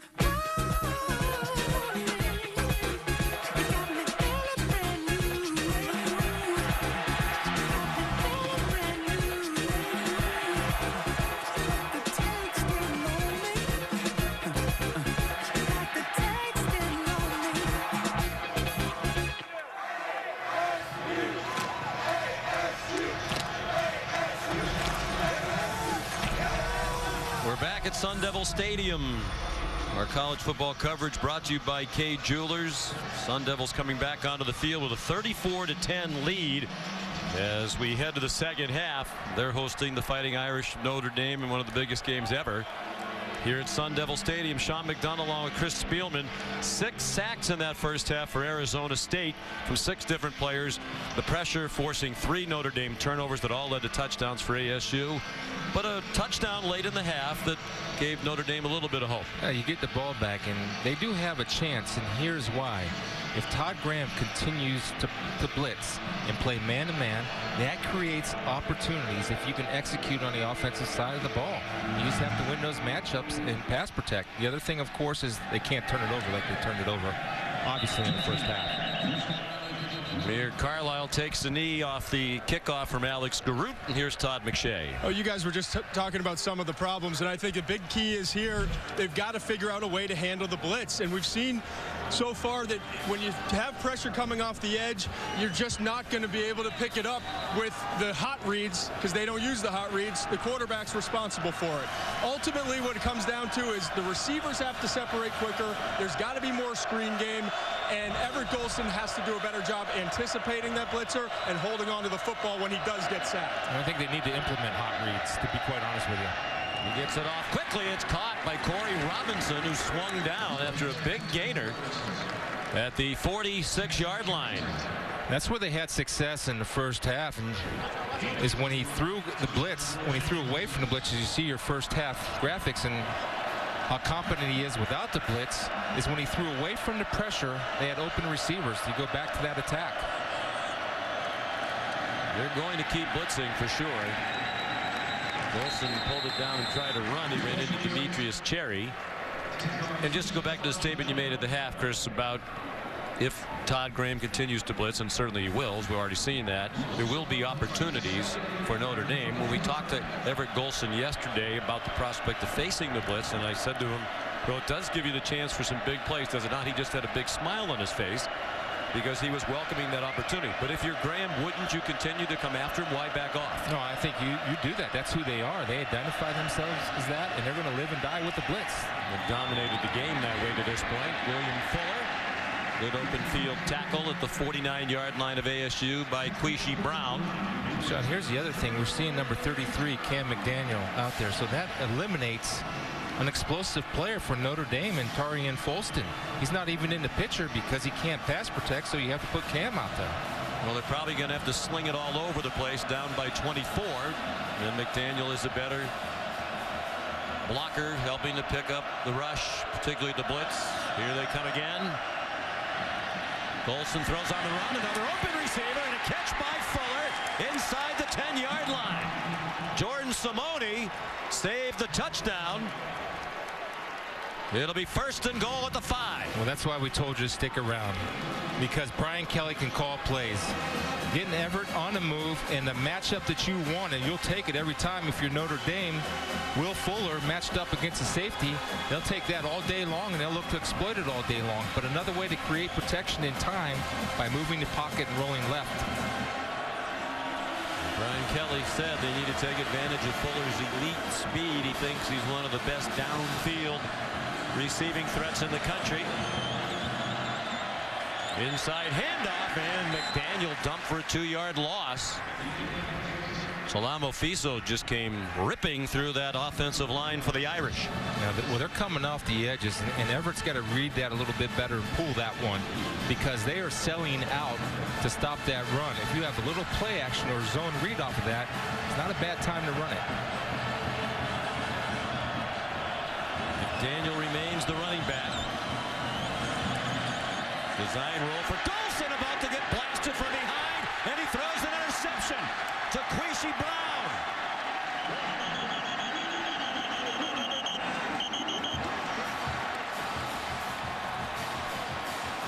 Just when it looked like the Irish were about to put a little game pressure on the Sun Devils, Golson makes a huge mistake again. And once again, they're rolling away from the pressure. This is Brian Kelly's adjustment, but you see the closing speed from the back end from the safety. Simone hitting Golson, forcing an errant throw, and Brown with the catch. But here's Simone coming unblocked, and he's not supposed to be blocked because of the rollout. I think that's why they were screaming, Coach Kelly in particular, at Ben Koyak, the tight end, as he came off the field. That was likely his responsibility, and he didn't get in the way of Simone. 4th turnover by the Irish, 3 interceptions from Golson, and his lost fumble. Demario Richard got the carry. And they had a great chance, Chris, to really make it a game. Back-to-back touchdowns. All of a sudden a 34-3 lead would have been 34-17. With almost the entire second half to go. Kelly keeps it. Taylor Kelly. Leave to the 14-yard line where Elijah Shoemate made the stop. All right, big 3rd down here, but I want to go back to what's going on in his mind and what's going on in Todd Graham's mind. Todd Graham says, okay, here's Notre Dame's adjustment to our blitz. Is moving the pocket on this key 3rd down. Now, what's Todd going to do the next time they take the ball? And a big stop by the Notre Dame defense. Isaac Rochelle leading the way.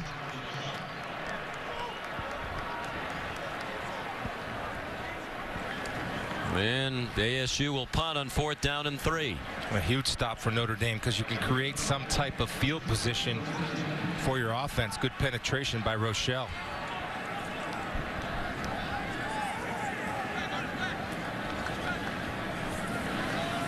Mario Richard dropped for a loss. So Matt Hawk comes on to punt.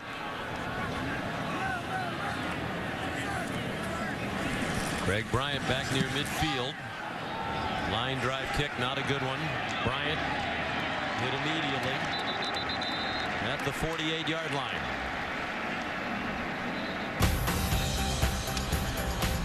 Marius Randall made the tackle.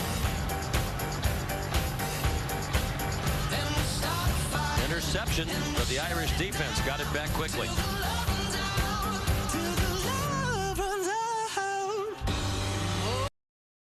Aerial coverage of today's game is brought to you by DirecTV. If you call yourself a sports fan, you got to get DirecTV. Nice view from above Sun Devil Stadium back toward downtown Phoenix, just a few miles away. Sky Harbor Airport in between. Warm day in the Valley of the Sun. Temperature now in the high 80s. Notre Dame -4 in the turnover area, trying to get back in the game. Everett Golson. Little hesitation move, got him a couple of yards. Chased across the boundary by Antonio Longino. Yeah, you run a little bit of a play action there. The problem is there's no threat of run from that Notre Dame backfield. And so there's no slowing down the Arizona State defenders. Coach Graham get more aggressive with his blitz calls because he's not afraid of the run.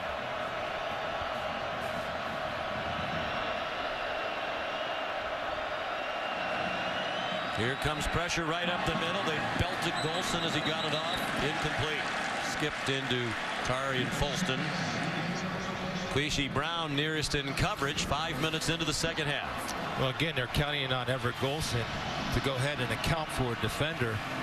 And you see number 58, Fiso, is coming in and laying a whack on Everett Golson. Nobody picking him up. It's a free run at the quarterback.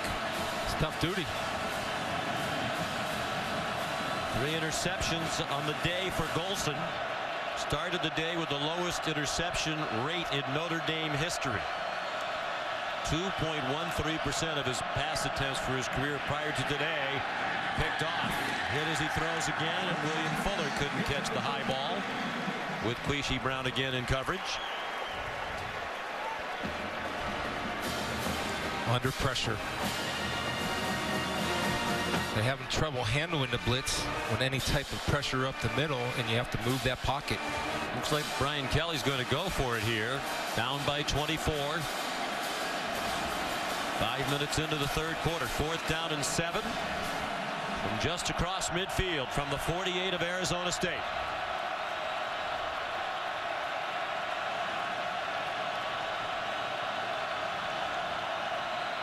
So movement along the line, and there is a flag down.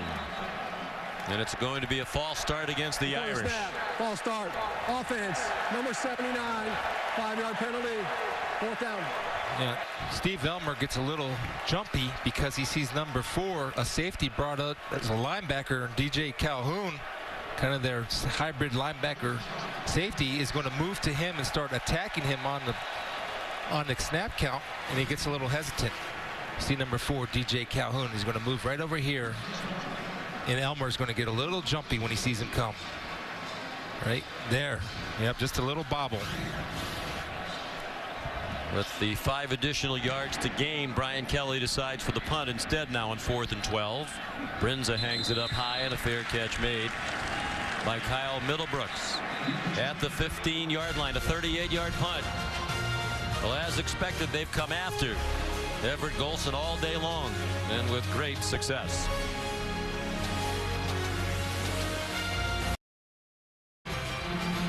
On this Veterans Day weekend, we salute America's heroes, and certainly Pat Tillman is an American hero, star player here at ASU and down the road for the Cardinals.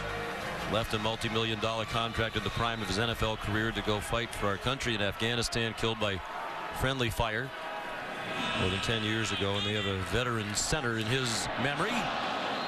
Pass incomplete for Jalen Strong on 1st down from Taylor Kelly.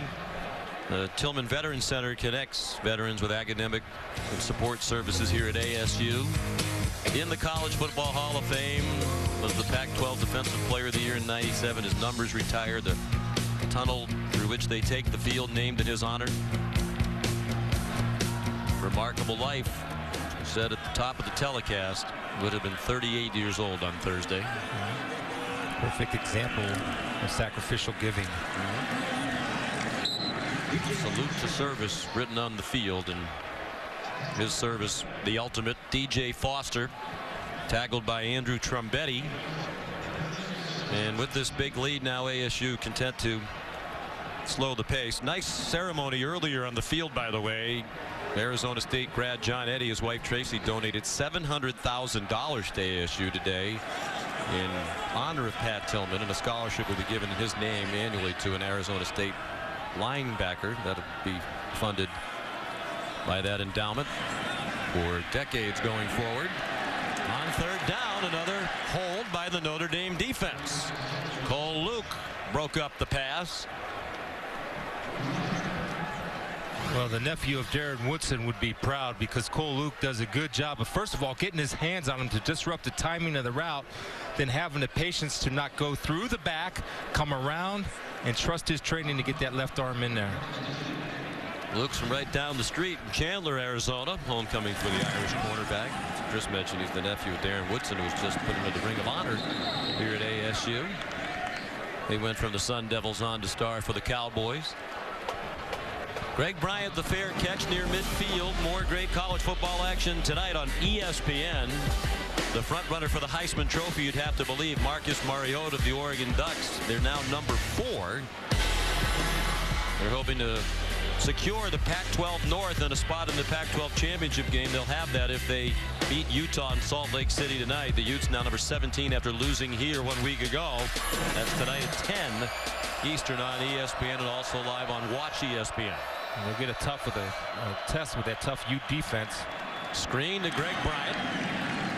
And during the last commercial break, you and Todd McShay were talking off the air, but where are all these Notre Dame screens that they run so effectively, and that ASU was really expecting? That would seem to be a good way to slow down that pass rush a little bit. We haven't seen many of them. And move in the pocket. In the first series of the second half, this offense did have that success of rolling Everett Golson out to give him time. Pressure again, and a slant connects inside the 40 of ASU to Torrey Hunter Jr., the son of the longtime fine Major League Baseball outfielder. And Antonio Longino is still down on the field for the Sun Devils. It's a 14-yard gain.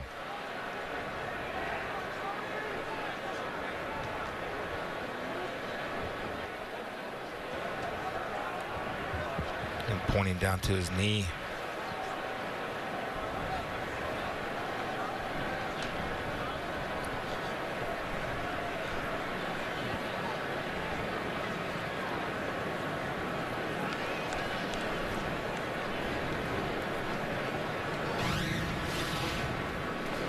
You're going to see right here, Longino coming number 32 off the edge. Cam McDaniel with a cut block, and it looks like he just came down in an awkward manner. But again, the cut block is designed for a smaller guy to take down a bigger guy. I think based on the way they were treating him, it might just be a cramp. You hope that's the, well, usually when you get that kind of reaction and you're stretching, that's the case. And yeah, they're trying to get fluids into him, and ordinarily that stretch they had him do a moment ago was what you'd see when they're trying to treat a cramp. He's had a good day today. A sack and 3 tackles for a loss. Well, Todd, Notre Dame still within striking distance. The game has slowed a bit here in the third quarter.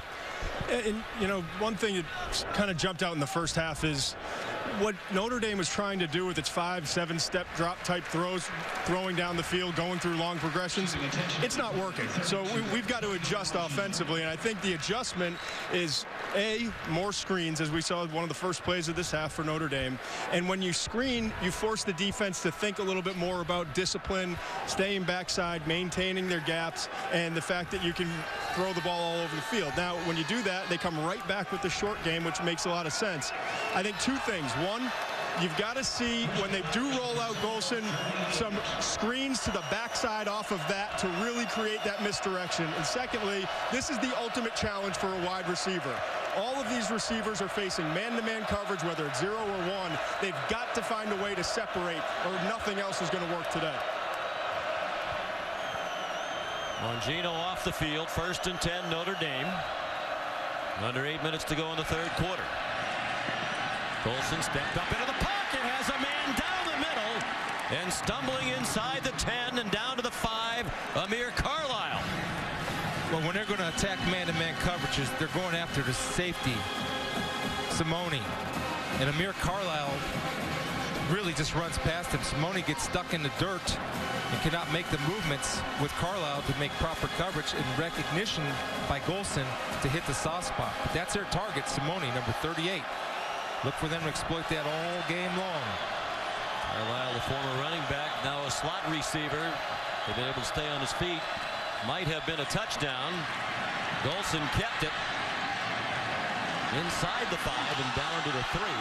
And the ball out. Was he down? Looks like they're going to mark him down at the 3-yard line.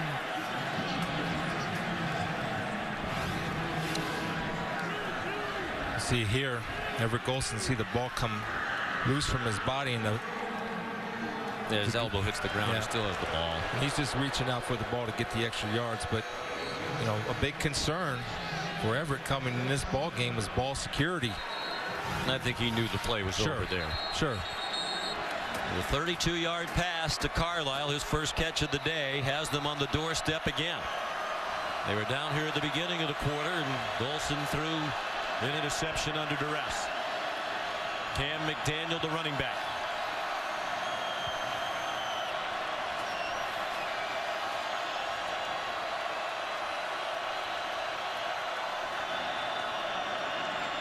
McDaniel.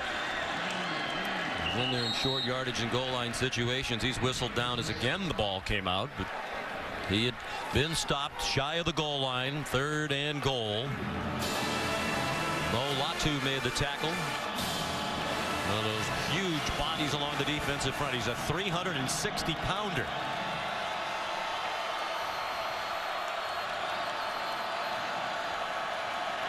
Golson, the offense, looked back for the signals from the sideline, looking into a very bright sun. McDaniel to the goal line. No signal of a touchdown yet. Instead, it's going to be 4th down. Well, there's no sign of them stopping blitzing no matter where they are on the field, and they're coming from the outside. And when they come from the outside, the whole defensive line slants away from the blitz and conversely slants in. I wouldn't be surprised if Chuck McFerrin takes a longer look at that one in the replay booth, and he will. We had a good look at it from above, and it looked like when McDaniel took the handoff, he had enough of a crease to get into the end zone. Question is, did he get across the plane before he was down? Tough to see the ball there. Yeah. He's smart in trying to sneak that ball across, but I do believe he was a tad short. Wouldn't you think right here he's going to score with that little crease just inside of big number 79, Steve Elmer?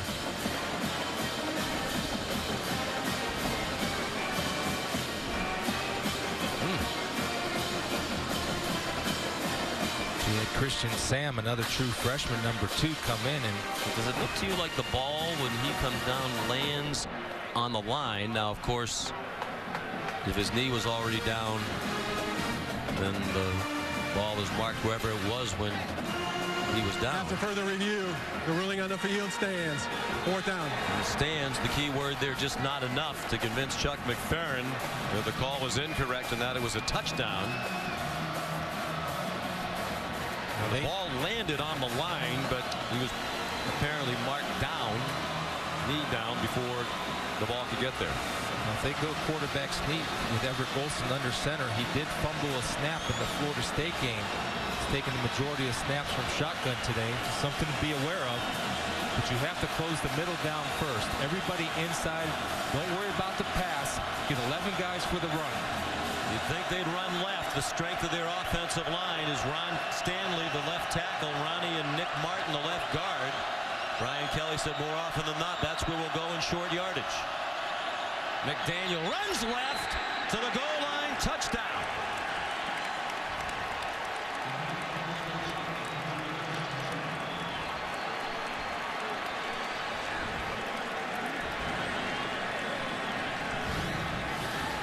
Nice drive by Notre Dame, finished off by a tough run from Cam McDaniel, who just beats Simone, who was just a tad late, got him around the legs, but the forward lean and momentum. And that's close, because The knee is very close to being down before that ball gets to the plane. Yeah, he lunges. He did a great job, as you said.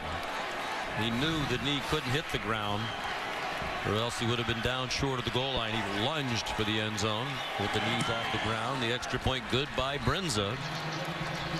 And now we have a game. Brian Kelly and the Irish have controlled this third quarter. They're within 17, still more than 5 minutes to go in the third quarter here in Tempe, Arizona. On ABC, the big game of the year in the Big Ten, Ohio State and Michigan State. Last meeting in the Big Ten championship game last year when Sparty handed the Buckeyes their first loss under Urban Meyer. Notre Dame back in the game. Scored 14 unanswered points. Long way to go. 5:12 left in the third quarter. It's 34-17 ASU. And Brinza's kickoff will be down by Kyle Middlebrooks.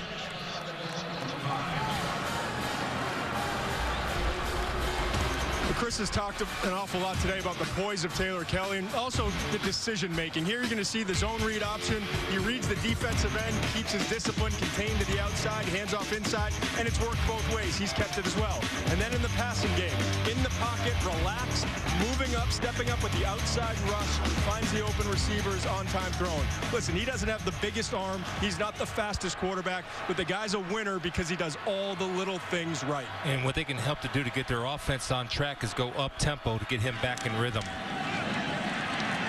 takes off running and gets the bait. This is the third possession of the second half for Arizona State. They've had 2 3-and-outs after they did not have a single 3-and-out in the first half. I think this is smart to go up tempo, Sean. Try to get a little momentum and rhythm back. Whoa! The defender, Jalen Smith, came flying through to stop that play for a loss. There's another big third down, a chance for Notre Dame to keep momentum and force 3 straight 3-and-outs if they can stop a 3rd down and 1. And they need some more big plays from Jalen Smith. He's a superstar in the making. Fast, tough. He needs to step up for his defense. A lot of Notre Dame has outgained Arizona State now in terms of total yardage, but the huge stat in the game, the 4 Notre Dame turnovers. ASU has not coughed it up. And they pick up the first down and more. DJ Foster out to the 40. Taken down by Jalen Smith.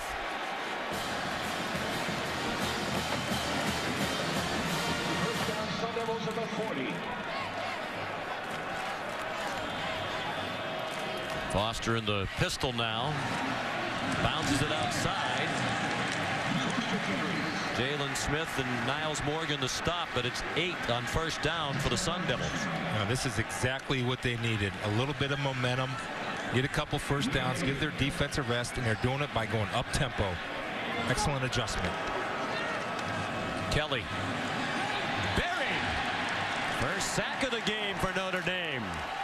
Matthias Farley, who's their nickel, came on a blitz. Well, Brian Van Gorder says I can dial him up too. 41 coming from the top of your screen, never quits, beats the tight end. Cole one-on-one and also supported by coverage downfield, allowed the pressure to get there by Matthias. He had his first 2 career sacks last week against Navy. He's a junior from Charlotte, and now he has another today, the first of the day for the Irish. Kelly taking his time on 3rd down and 9. Jalen strong time. Been silent second half. He's lined up in the slot. And a conservative play call. DJ Foster on an inside run, chopped down by Sheldon Day. And Todd Graham sends the punting unit out. And Chris, it has gone noticeably quieter in this stadium. You get the sense that the fans can sense the shift in momentum. And there is. And I'm going to tell you, when Notre Dame takes the field, they're going to attack the middle of the field, and they're going to try to match up their skill with the safeties of Arizona State. Notre Dame in a safe punt mode, making sure there was no fake. Matt Hawks punt. And a fair catch made by Greg Bryant. 42-yard kick. Notre Dame will start at the 15. Tuesday night, don't miss an all-new episode of ABC's Agents of S.H.I.E.L.D. Stolen bodies, alien DNA, and a dangerous ex-agent on the loose. Actually, that sounds like a night at the McShay house, but it's actually Marvel's Agents of S.H.I.E.L.D. Tuesday at 9, 8 Central on ABC. Huge possession for Brian Kelly and the Irish. They were down 34-3, scored a late touchdown. It looks bigger and bigger at the end of the first half. Got another here in the third quarter. Quick hitter to Amir Carlisle, the former running back. Takes off after the catch. Still going. Got some great downfield blocking help and made it all the way to midfield before Quishy Brown banged him down. Well, it's one of the rare times, Todd, where they're playing a zone defense. Well, this allows the defenders to be off the ball, so the offensive line has time to get downfield to get a hat on a hat, allowing Carlisle to do his work. And so impressed with Carlisle, the patience to wait for his offensive lineman to get out there and set the block. So important in the screen game that you allow those blocks to get set up. He did that there, and that's the reason he had a big run. They come after Golson all out. Well blocked. Caught. Ben Koyak, the tight end. Inside the 30. Well, they're going, Sean. They're going to screen. They're coming back, and they're attacking the middle of the field because they finally figured out and identified where they can exploit. Nice catch, by the way, by Koyak. Look at that beauty. Turning those hips. But that's the weakness of this defense. And if the pressure's not getting there, they have time to get open. 23-yard completion. Mokiola made the tackle. Irish quickly on the move from their own 15. Golson couldn't find anybody open. Turned it into a positive gainer. Tayshawn Smallwood made the tackle. The largest deficit Notre Dame has ever overcome was in that historic Cotton Bowl game against Houston. Pretty good quarterback in that game, Joe Montana. Wasn't feeling well, still brought him back from a 22-point deficit. They were down 34-3 today. Long way to go, though, before they're rivaling that comeback. Final minute of the third quarter. Good catch. Again by Koyak. The latest in a long line of terrific tight ends. Each of the last 5 starting tight ends for Notre Dame is in the National Football League. Well, at 6'5", it's just a mismatch of 254 pounds going against the smaller Moyoka. By the way, 2 of those 5 play right down the road for the Arizona Cardinals. John Carlson and Troy Nicholas, fine tight ends. For the 7-1 Cardinals, these are great times to be a football fan in the Valley. Golson throws on the run. Crowd wanted a holding penalty. It was intended for C.J. Prosise. Yeah, Tayshawn Smallwood pushed his way through the middle, forcing Golson to go out. Big number 90, true freshman. And they have an argument for a holding call or a face mask or yeah, whatever you want. And they just missed it. And remember, they're operating without a center judge in this ball game. That's the extra official behind the line of scrimmage is not present for this crew. An ACC officiating crew. They ordinarily have 8, but the Pac-12 uses 7 officials, so that apparently was a compromise. Marcus Hardison knocks down the pass. And here's a big 3rd down and 10 on what will likely be the last play of the third quarter. Hardison's been a star. He's had an interception. And he deflected a pass that was picked off and returned for a touchdown. Yeah, 2 block shots. And so in order to stop him from knocking passes down, you have to cut him. He's 6'4", 300 pounds. He was a quarterback growing up in Florida until his junior year in high school. He didn't want to play football. One of his youth coaches said, you have to play football. Look at the size of you. You can play any position you want. He said, okay, I'll be a quarterback.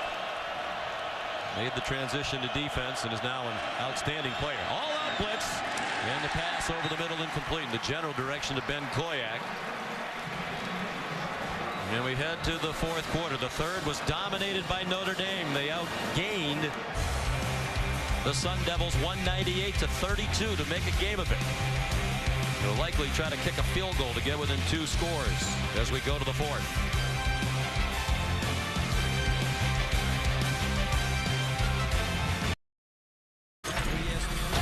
College football presented by Kay Jewelers. Sun Devil Stadium, Tempe, Arizona, on to the fourth quarter, and a big kick here for Kyle Brinza. the senior, with a couple of surprising misses in the fourth quarter last week against Navy. From 32 on the first play of the fourth quarter today to get them within 2 scores. Oh, they have trouble. The holder, Hunter Smith, couldn't hang on to the ball.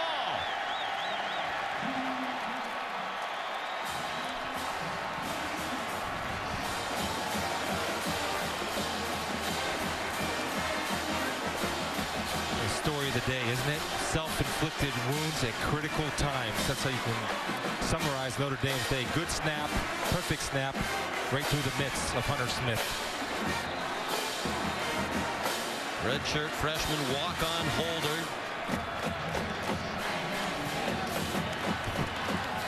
It's just frustrating for him because those are things that you think you could take for granted. You work and rep and rep and rep. It was a perfect snap, just not executed on the hold. A chance to really tighten it up, put increased game pressure on Arizona State. Instead, they play with a 3-score lead. DeMario Richard carries. It's the snapper Scott Daly, with whom Kelly is speaking. 4 turnovers, 6 sacks allowed, the most in 7 years. All adds up to trailing by 17. Richard, boy, this defense has been terrific for Notre Dame in the second half. Jaron Jones leading the way. We talked about the adjustments that Brian Kelly makes and adjustments that Todd Graham make. Well, how about the adjustments of Brian Van Gorder? Outstanding. And the kids are playing hard, and they're fighting their way. Not giving up. He's trying to get the defense's attention. You see Niles Morgan, the true freshman. The task of communicating, standing in for Joe Schmidt. Brian Van Gorder said was as good at that part of the defense as anybody's ever coached, including guys in the NFL. Taylor Kelly dumps it over the middle, and it is a first down. Cameron Smith swung down by Niles Morgan, but he has just enough for the first down across the 32-yard line. They're playing a cover 4, and you can isolate a receiver like Cameron Smith on a linebacker. No matter what type of athlete you are, that's very difficult to cover. Just the second first down of the second half for ASU. Kelly kept it after the fake, dumped it to Cameron Smith. Out across the 36-yard line. Elijah Shoemade made the tackle for Notre Dame.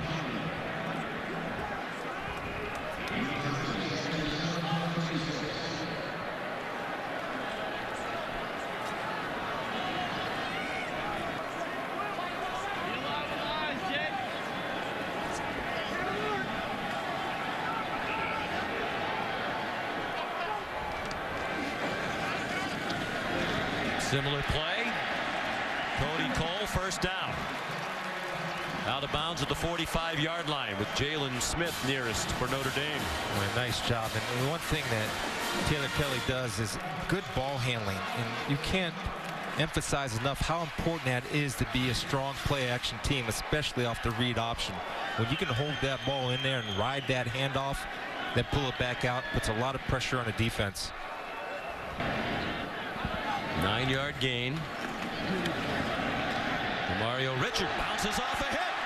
Has a first down before he got chopped down by Devin Butler at the 42-yard line of Notre Dame. Well, not bad for a true freshman. Richard, first of all, good vision to bounce it outside. And when you can break the tackle of one of Notre Dame's best defenders, Jalen Smith, things are going your way. And that's where Jalen, when he's a good player now, what he needs to be great is he needs to make key tackles in key times. And that was a key time for him to step up.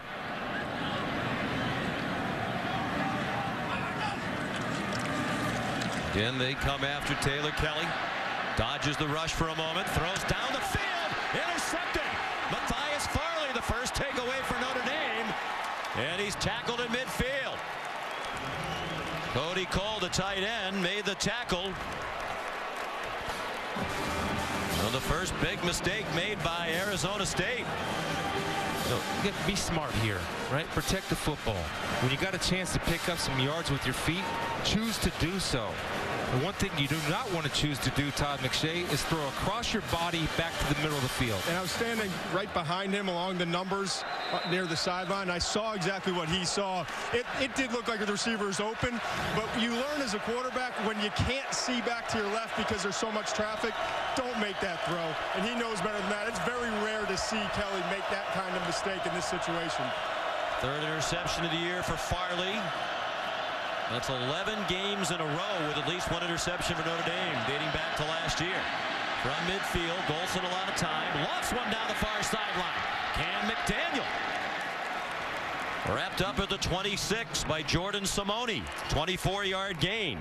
It took a little while to recognize a running back on a defensive lineman, but when they did, you get big success. 94, Cherry's going to be trying to cover Cam McDaniel. Everett Golson then recognizes it finally, and Cam McDaniel keeps his route alive. So many mistakes, and yet Notre Dame's in the game. Sidearm throw intended for Amir Carlisle. And how big does that botched field goal a moment ago look now?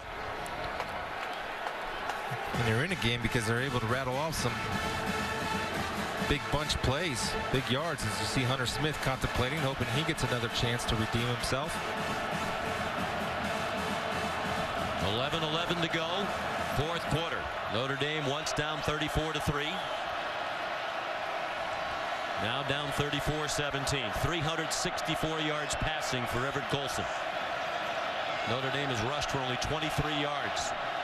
Play clock running down. Golson runs. Nice moves. And fights for the first down inside the 15. Credit the tackle to Lloyd Carrington. I want you to watch the end of this play as Everett Golson does not force one into the middle of the field because Carlisle was his receiver that he did have open. But watch him switch hands with the football. See that? That's just to protect the football. And that's being smart and making sure you have good ball security, because if he doesn't, you see Carrington coming to try to rip it out of there. 11-yard gain. First and 10 from the 15. McDaniel trying to run through the blitz, powering his way down inside the 5 to the 3-yard line. Well, he hates to be called Mr. Reliable, so what I'll call him here is Mr. Tough Guy, because he's running over people and fighting for the Irish to get the extra yards.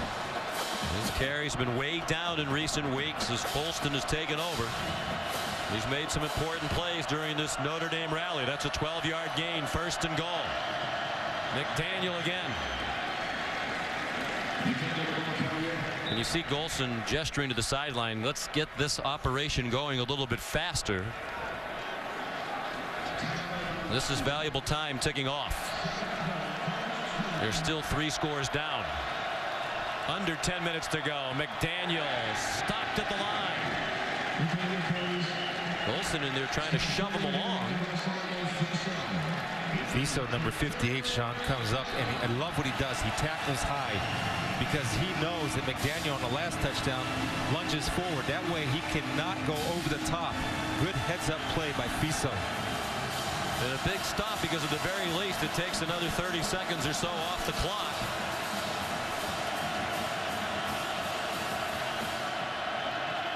Golson, valuable time ticking away. Third and goal. McDaniel blasted, still got into the end zone. He took a big hit from the hard hitter Longino and went forward into the end zone, and Notre Dame's within 2 scores. How big has McDaniel been in this half? And not only his running this last series, but more importantly, the pass protection that he's provided for Everett Golson to give him time. They've completely taken Tarian Folston out of the game because that young man is solid all around. He's their short yardage guy. They list him at 205 pounds. They should put it with an attitude beside that 205. Brinz's extra point makes it a 10-point game. Still 9:12 to go. Second touchdown of the game for the senior from Texas.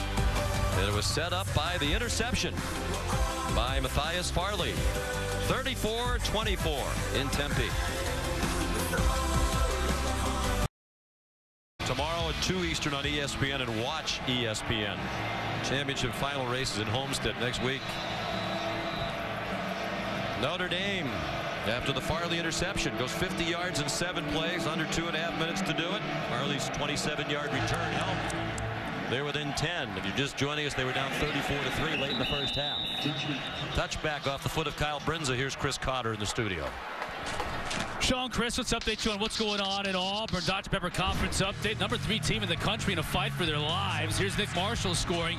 He just threw a touchdown pass as well, penning the extra point, and they just nailed it. Auburn trails by 7 right now, early 4th quarter. Joey Bosa and his Buckeyes getting set for a big one tonight on ABC. They'll kick at 8 o'clock. Ohio State and Michigan State, guys.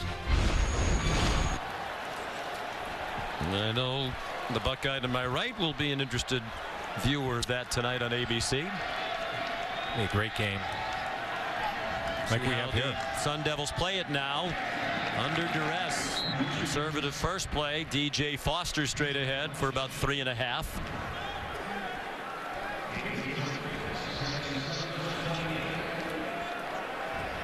Notre Dame's able to get some fresh bodies in there. True freshman Grant Blankenship, number 92, is now on the defensive end.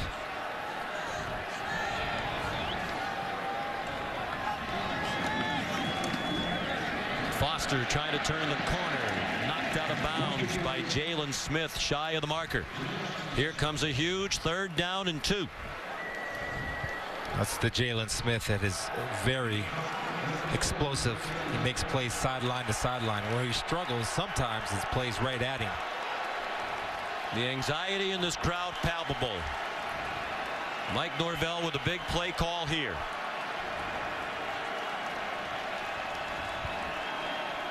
Notre Dame defense has been outstanding in the second half. Arizona State has not scored in this half, and it's Demario Richard. And it looks like he's going to be marked down short of the 35, and it'll be 4th down. Justin Utupo, the graduate student.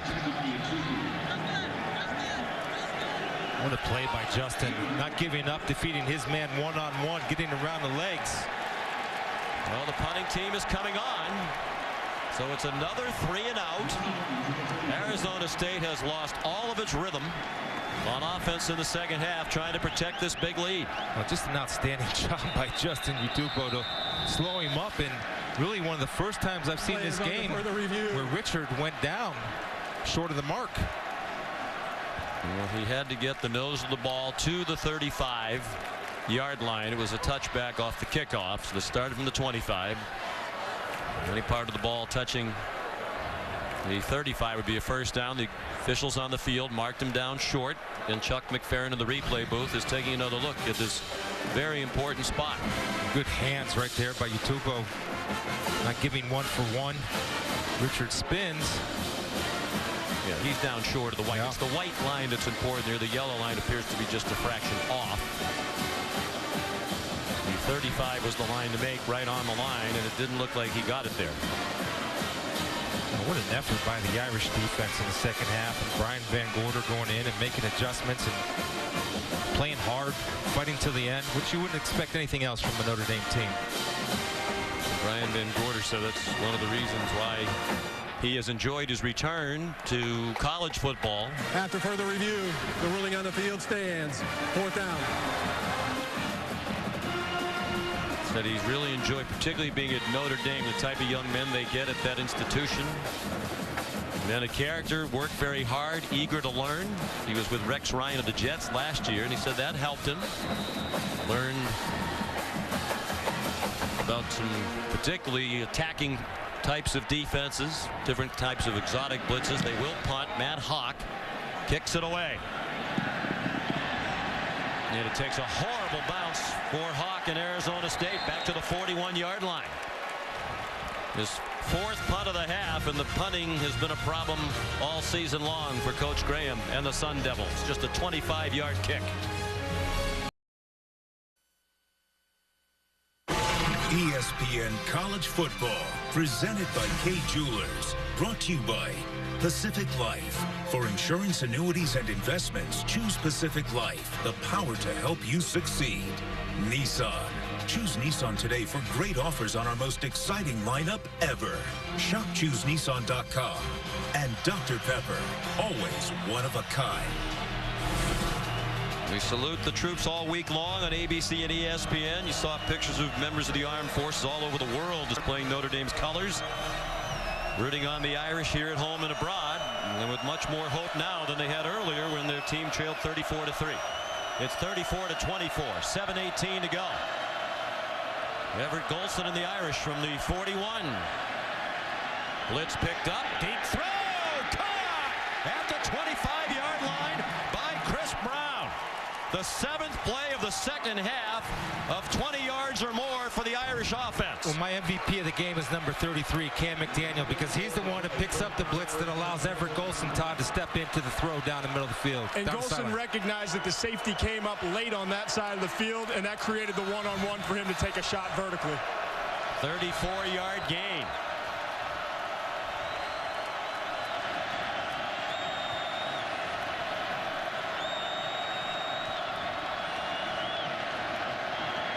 Golson fake the short ball, wide open receiver, Amir Carlisle for a touchdown.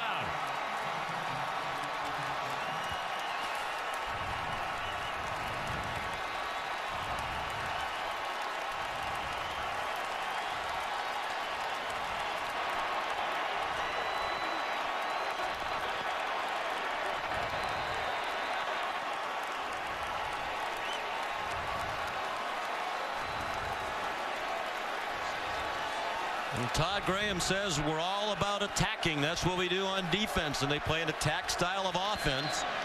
Well, they haven't been in all-out attack mode here in the second half, and now they're on their heels. And then some. Brunza's extra point makes it a 3-point game. Still 6:37 to go, and all 3 timeouts remaining for the Fighting Irish of Notre Dame, who've now scored 28 unanswered points. Just 2 plays to go 59 yards on that drive. Aerial coverage of today's game that is quickly turning into a classic, brought to you by DirecTV. You call yourself a sportsman, you got to get DirecTV. We have to stay tuned for the final 6:37. Arizona State looked like they were going to knock out Notre Dame very early in the game. They led 34-3. An Irish touchdown late in the first half changed momentum, and now the Irish trying to pull off the biggest comeback in school history. And that's a lot of crowd history. Kyle Brunza kicks off. With 6:37 to go, he almost split the uprights. In this type of situation, 7 minutes left to go in the game, you do not play zero coverage. I understand if you want to blitz, but you play with a safety behind you. And also, if you have man coverage, play your man. Randall jumps the screen, leaving Carlisle alone, Todd. And one of the things we talked about early in the second half, get back to that screen game. And the screen game has really taken away some of the pressure and also set up that big touchdown. Somebody was supposed to cover Carlisle. Nobody did. Now just a 3-point lead and an offense that had a hard time getting going here in the second half. DJ Foster bounces off some tackles. Gets a first down. Max Redfield finally got him on the ground at the 39-yard line. Gain of 14. You have to get some type of rhythm. Give your defense a rest at least, and then get another 3 and out. DJ Foster turns the corner again, and he's into Notre Dame territory. Walked along the sideline, stayed in bounds all the way to the 46-yard line of Notre Dame. Watch at the end of this, Sean. Devin Butler has a chance to take him out of bounds, and it's going to be a big swing and a miss. Excuse me, that was number 10, Max Redfield. Watch number 10 come into your picture. You got to take him out of bounds to stop the clock. You can't do that and throw a swing and a miss and avoid contact. That's being shy and scared. Make a play for your team and knock them out of bounds. Man. Gains of 14 and 15 for Arizona State. Irish came on a blitz. Foster inside the 45. Taken down by Andrew Trumbetti. I just wonder, Sean, do you always feel safe up there? Well, I mean, that's a clear violation of the code of conduct of a football player. Hit him. I did move a step or two further away from Chris. Smart move. He was analyzing that play by Max Redfield. The lack of play from Max Redfield. It's a lack of contact. You're a defensive player. You wear that Notre Dame helmet with some pride. Hit him. Taylor Kelly, veteran quarterback. His experience and poise will be tested as a man wide open. DeMario Richard down the sideline. Inside the 10 and knocked out of bounds by Drew Tranquil. This is a good job of patience by Richard. He's going to sell a block. Number 4, watch him sell a block. You see that? He makes him stick. Then he runs the wheel route, continues on his route. Great play call by Mike Norvell. To sell the block, turn it into a pass route, and exploit the receiver, and beating Cole Luke, who's coming on a blitz, who has to peel off in that situation. 40-yard completion. Under 5 minutes to go. And a touchdown would put it back to a 2-score game. From the 4. Kelly has Richard in the flat. Touchdown! What a drive by Arizona State, where the Irish had them on the ropes.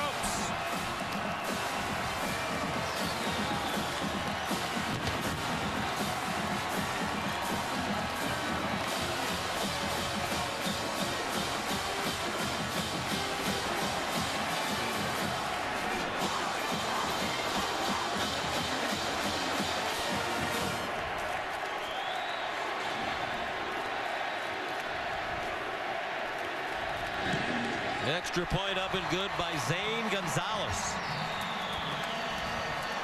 And a sigh of relief from this huge crowd. The Notre Dame defense outstanding the entire half. Could not stop anything on that drive by Arizona State. It's back to a 10-point lead.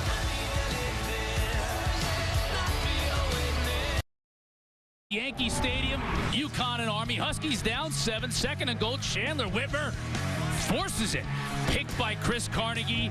Takes it the distance for the Black Knights. That's for our servicemen and women watching. Army wins 35-21. Meanwhile, Northwestern going for 2 against Michigan. Trevor Simeon rolls right and falls down. Michigan wins 1 win away from becoming bowl eligible. Back out to Sean and Chris in the desert.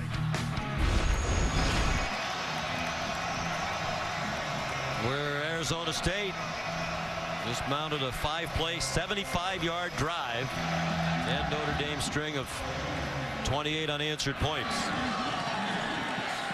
Amir Carlisle brings back the Alex Garrett kickoff. On a program that doesn't have a great history, Chris, in big games, this might be a drive they remember for a long time here in the Valley of the Sun. Well, it starts with hard running by Foster. And again, poor tackling by Notre Dame when you got a chance to save some clock. Take him out of bounds, take him out of bounds. Great play call. Set the block, then run a pass route off the fake block. Play action for 6. Sean, if you're Arizona State, you have to play with safeties now. You missed it, video of the touchdown. Always available on the SportsCenter app, on your mobile devices and tablets whenever you need it. 4:23 left, 3 timeouts for Notre Dame. McDaniel picks up the blitzer, and the throw is incomplete. Looking for C.J. Prosise. And again, you go back to the botched hold on the 32-yard field goal try earlier in this quarter by Brinza. Hunter Smith couldn't catch it. Notre Dame fans well remember there was problems with a couple of snaps in the game against Stanford. In bad weather in South Bend, the Irish still managed to win with some late game heroics. And that has happened more than it should.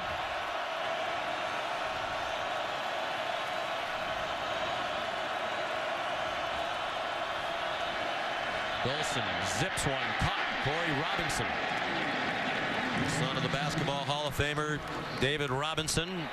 You can see him getting better and better with every week. He's to the 46 and a first down. Well, it starts with the protection. They're playing zone to prevent anything over the top. That was a too deep look. They're just trying to prevent the quick strike from the Fighting Irish. Not just the problem on the field goal try, but the 4 turnovers, and the one Golson will probably really remember is when it looked like they were going to score early in the half. They had it at the 7-yard line of Arizona State. There's another one. Off Robinson right into the hands of Lloyd Carrington, who might deliver an exclamation point on one of the biggest wins in Arizona State history.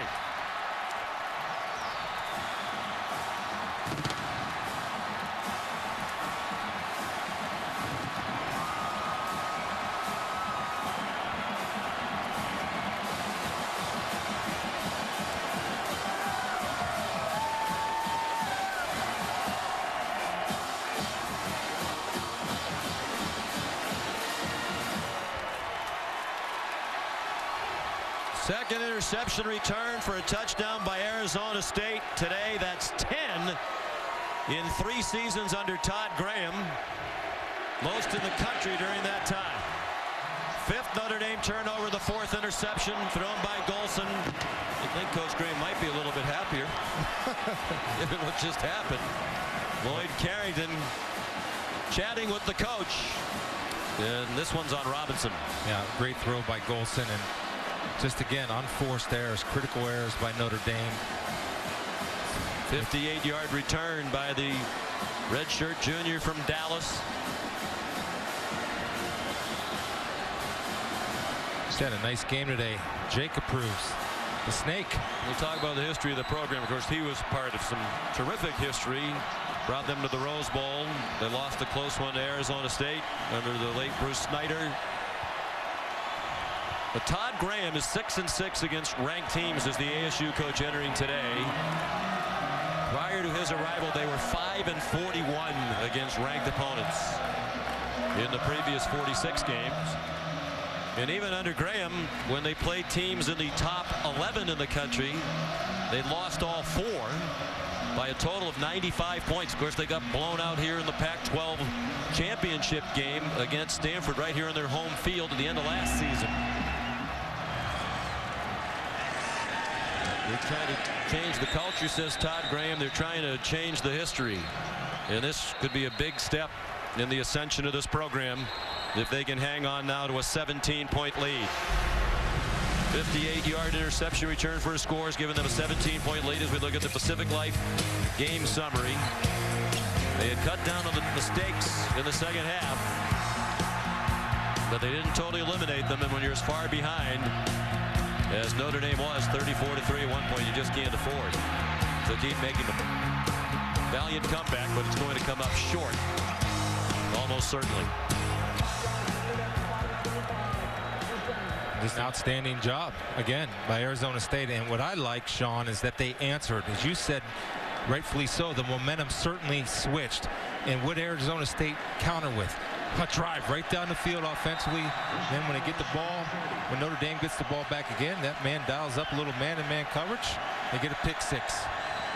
Todd Graham said yesterday, it's not the most talented team I've coached, but it's the best team. The combination of everything working together, the belief, the character.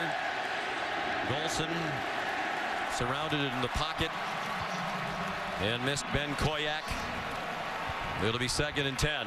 You know, another impressive stat about Todd Graham and his staff, 22-0 when they're leading after the first half. That got tested severely today. It did, and it looks like if things hold, they'll go to 23-0. Know how to finish games.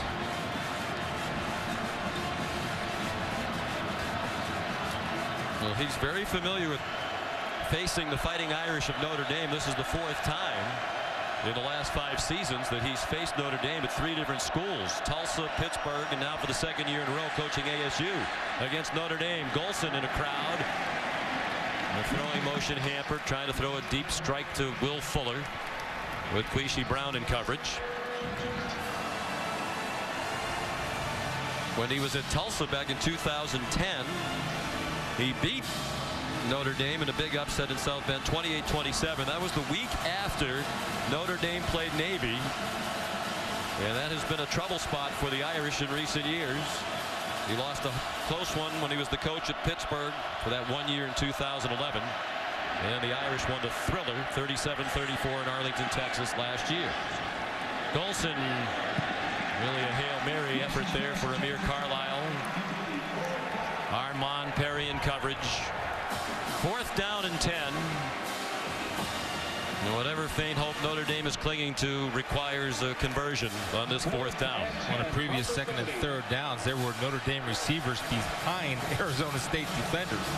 And I understand if you're going to play man, play loose and keep them in front.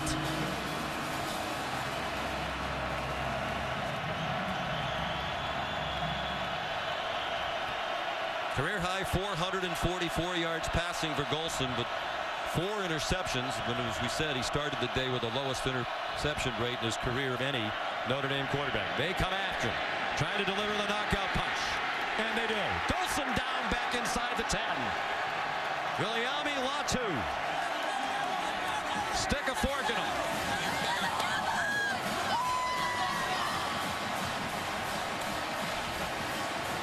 Seven sacks for the Arizona State defense. And again, they don't stop. They're going to blitz. They bring 6. Everett Golson's forced to bail. And Latu ought to make a play for the Sun Devils. And this is a defense that gave up 62 points here in their only loss of the season to UCLA. You mentioned earlier, Chris, a lot of things changed. They were playing very talented but inexperienced freshmen at the beginning of the year who really didn't grasp all of the concepts of the defense.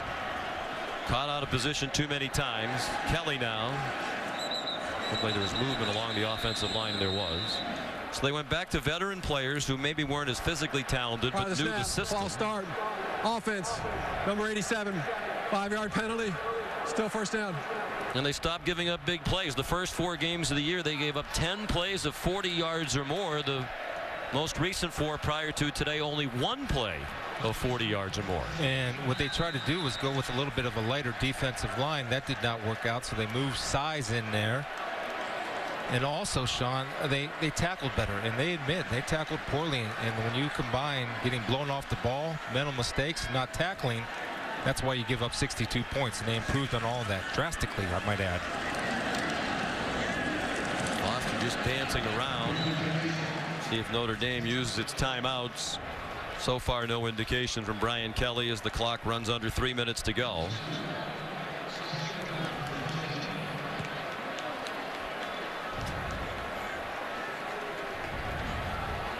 Tonight on ESPN, college football action continues. Marcus Mariota and the 4th-ranked Oregon Ducks. They're hoping to wrap up the Pac-12 North, earn a spot in the championship game for the first time since 2011. Stanford's represented the North the last 2 seasons. They're in Utah. That'll be a tough battle against a very good defensive team. It looks like the Ducks are on a roll now. That's tonight at 10 Eastern on ESPN. Obviously, the College Football Playoff Committee likes the Ducks, number 4 this week. And perhaps heading for a meeting in the Pac-12 championship game with this Arizona State team, which is in control of its destiny in the Pac-12 South when they return to conference play after this brief step out of conference action. They'll move closer after this weekend games. If they win the Pac-12 South and go and play Oregon, they beat Oregon, they're in my opinion. With the schedule that they have, they would be in my eyes. Well, they have quality wins. It was Notre Dame who really needed a marquee win today. But we mentioned they've been handling ranked opponents lately. B.J. Foster. Arizona State started today with a 4-game winning streak. 3 of those 4 wins were over teams that were ranked in the top 25 at the time of the meeting. USC, Stanford, and Utah last week. 4th and goal. The clock's running. Brian Kelly isn't going to stop it. I think he's accepting that the outcome is no longer in doubt. And Todd Graham about to make history. There are only 4 coaches who have defeated Notre Dame while coaching at 2 different schools. Nick Saban, Dennis Erickson, Johnny Majors, and Howard Jones. All 4 of them won national championships at some point in their career, and Todd Graham is about to join that list with a win over Notre Dame while the head man at Tulsa, and a win here today. And he talked about this game as a lead up to a possible national championship. He said, our goal is the national championship, and if we want to win one this year, we have to win this game. And they vault way up into the conversation now in the college football playoff picture. Well, they're not talking about a national championship. They need to coach somewhere else and play somewhere else, because that's the mindset you have to have. Here are the rankings.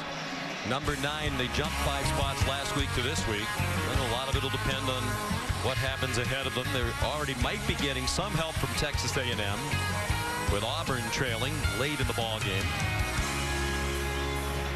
And Todd Graham's been thinking about this for a long time. His defensive coordinator, Keith Patterson, was his roommate in college when they played football at East Central University, an NAIA school in Ada, Oklahoma. And Patterson told us yesterday we'd be at practice. And Todd Graham, as a player, used to say, when we coach, we're not going to do this, and we are going to do this. And then when they coached high school football together in the Dallas, Texas area at Allen High School, and Graham was the head coach, and Patterson was his assistant, Todd Graham used to say, now years from now when we're running down the tunnel at the Orange Bowl, and they were just starting out as high school coaches. Well, he believed in it. He did. 4th and goal, Kelly the keeper. And Arizona State has another touchdown. Questions if they were playing the right quarterback. That question's been answered. And ASU has scored 50 points or more for the 7th time in the last couple of years. Big game for Taylor Kelly, Sean, not only from a physical point, but mentally for him to keep growing and getting better and more confidence in that foot. Confidence by his teammates that he's back.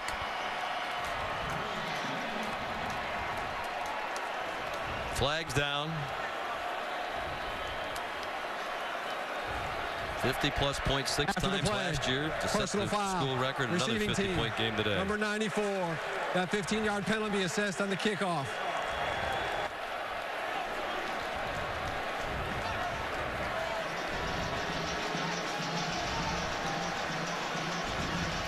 Taylor Kelly, Coach Graham says he's a winner, and he is. He'll be 6-0 as the starter this year, 24-9 for his career. With plenty of help from the defense. Here's a look at today's good hands play, brought to you by Allstate. The bad hands of Robinson that resulted in the good hands of Carrington. Yeah, just too many turnovers, unforced errors by the Irish. Too much to overcome, playing from behind all day long.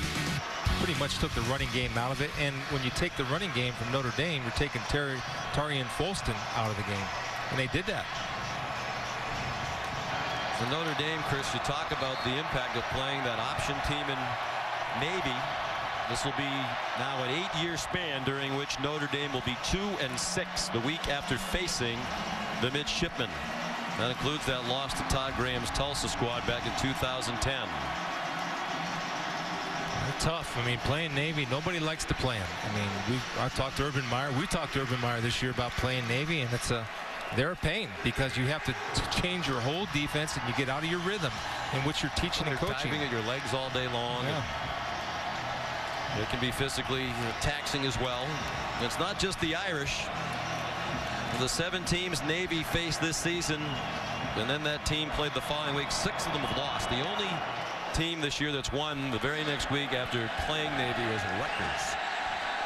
And the crowd roars as Garut tried to knock one through the uprights. Here's Chris Cotter back in the studio. All right, over on ESPN, Florida State and Virginia. The Noles getting on the board early and making it look easy. Carlos Williams putting FSU up 7-0. And coming up on ABC at 8 o'clock, Connor Cook guiding the nation's 4th highest scoring offense. Big man on campus against the Ohio State Buckeyes. Again, they'll kick 8 o'clock coming up on ABC. Guys?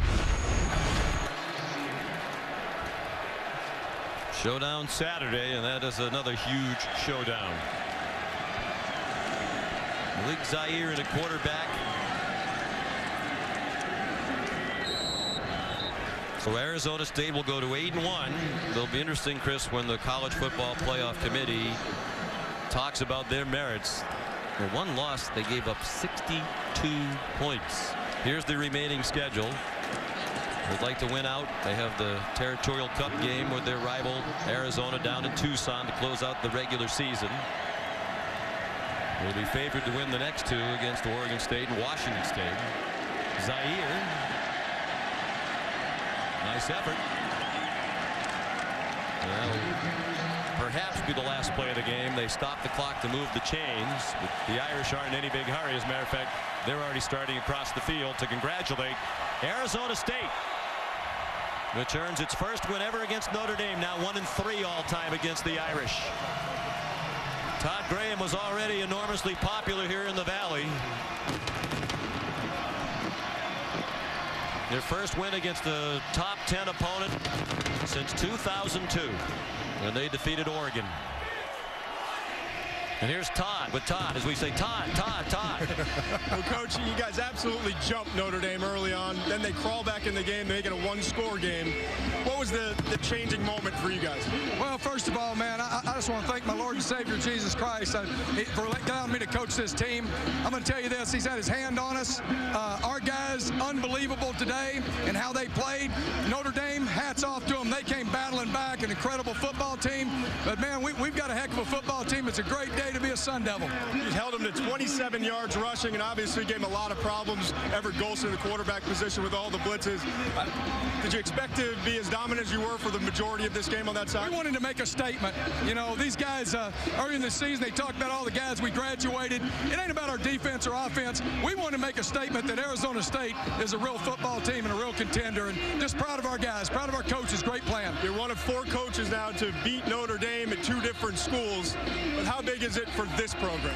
Man, this was huge. This is the biggest win maybe in the 3 years we've been here during the regular season, especially in a non-conference game. Big win for us, big statement for our program. Now we got to go win the next conference game. We got our goals to be Pac-12 champions. Ultimately, we've got a goal of being a national championship, and we got to go win the next 5 games to do it. You got a little guy that wants to run with you. Congratulations, Coach. All right, go Devils. It's a big step in the right direction, but a lot of hard work to do. They'll have opportunity certainly to continue to build the resume. Games with Arizona on the regular season schedule, perhaps Oregon. But they did make that big statement the coach was looking for today. A final score, 55-31. Stay tuned to ABC tonight for the big one in the Big Ten. Saturday Night Football, Ohio State and Michigan State from East Lansing. Now for Todd McShay, Chris Spielman, our terrific crew led by Bo Garrett and Mike Schwab. Sean McDonough, so long from jubilant Tempe, Arizona.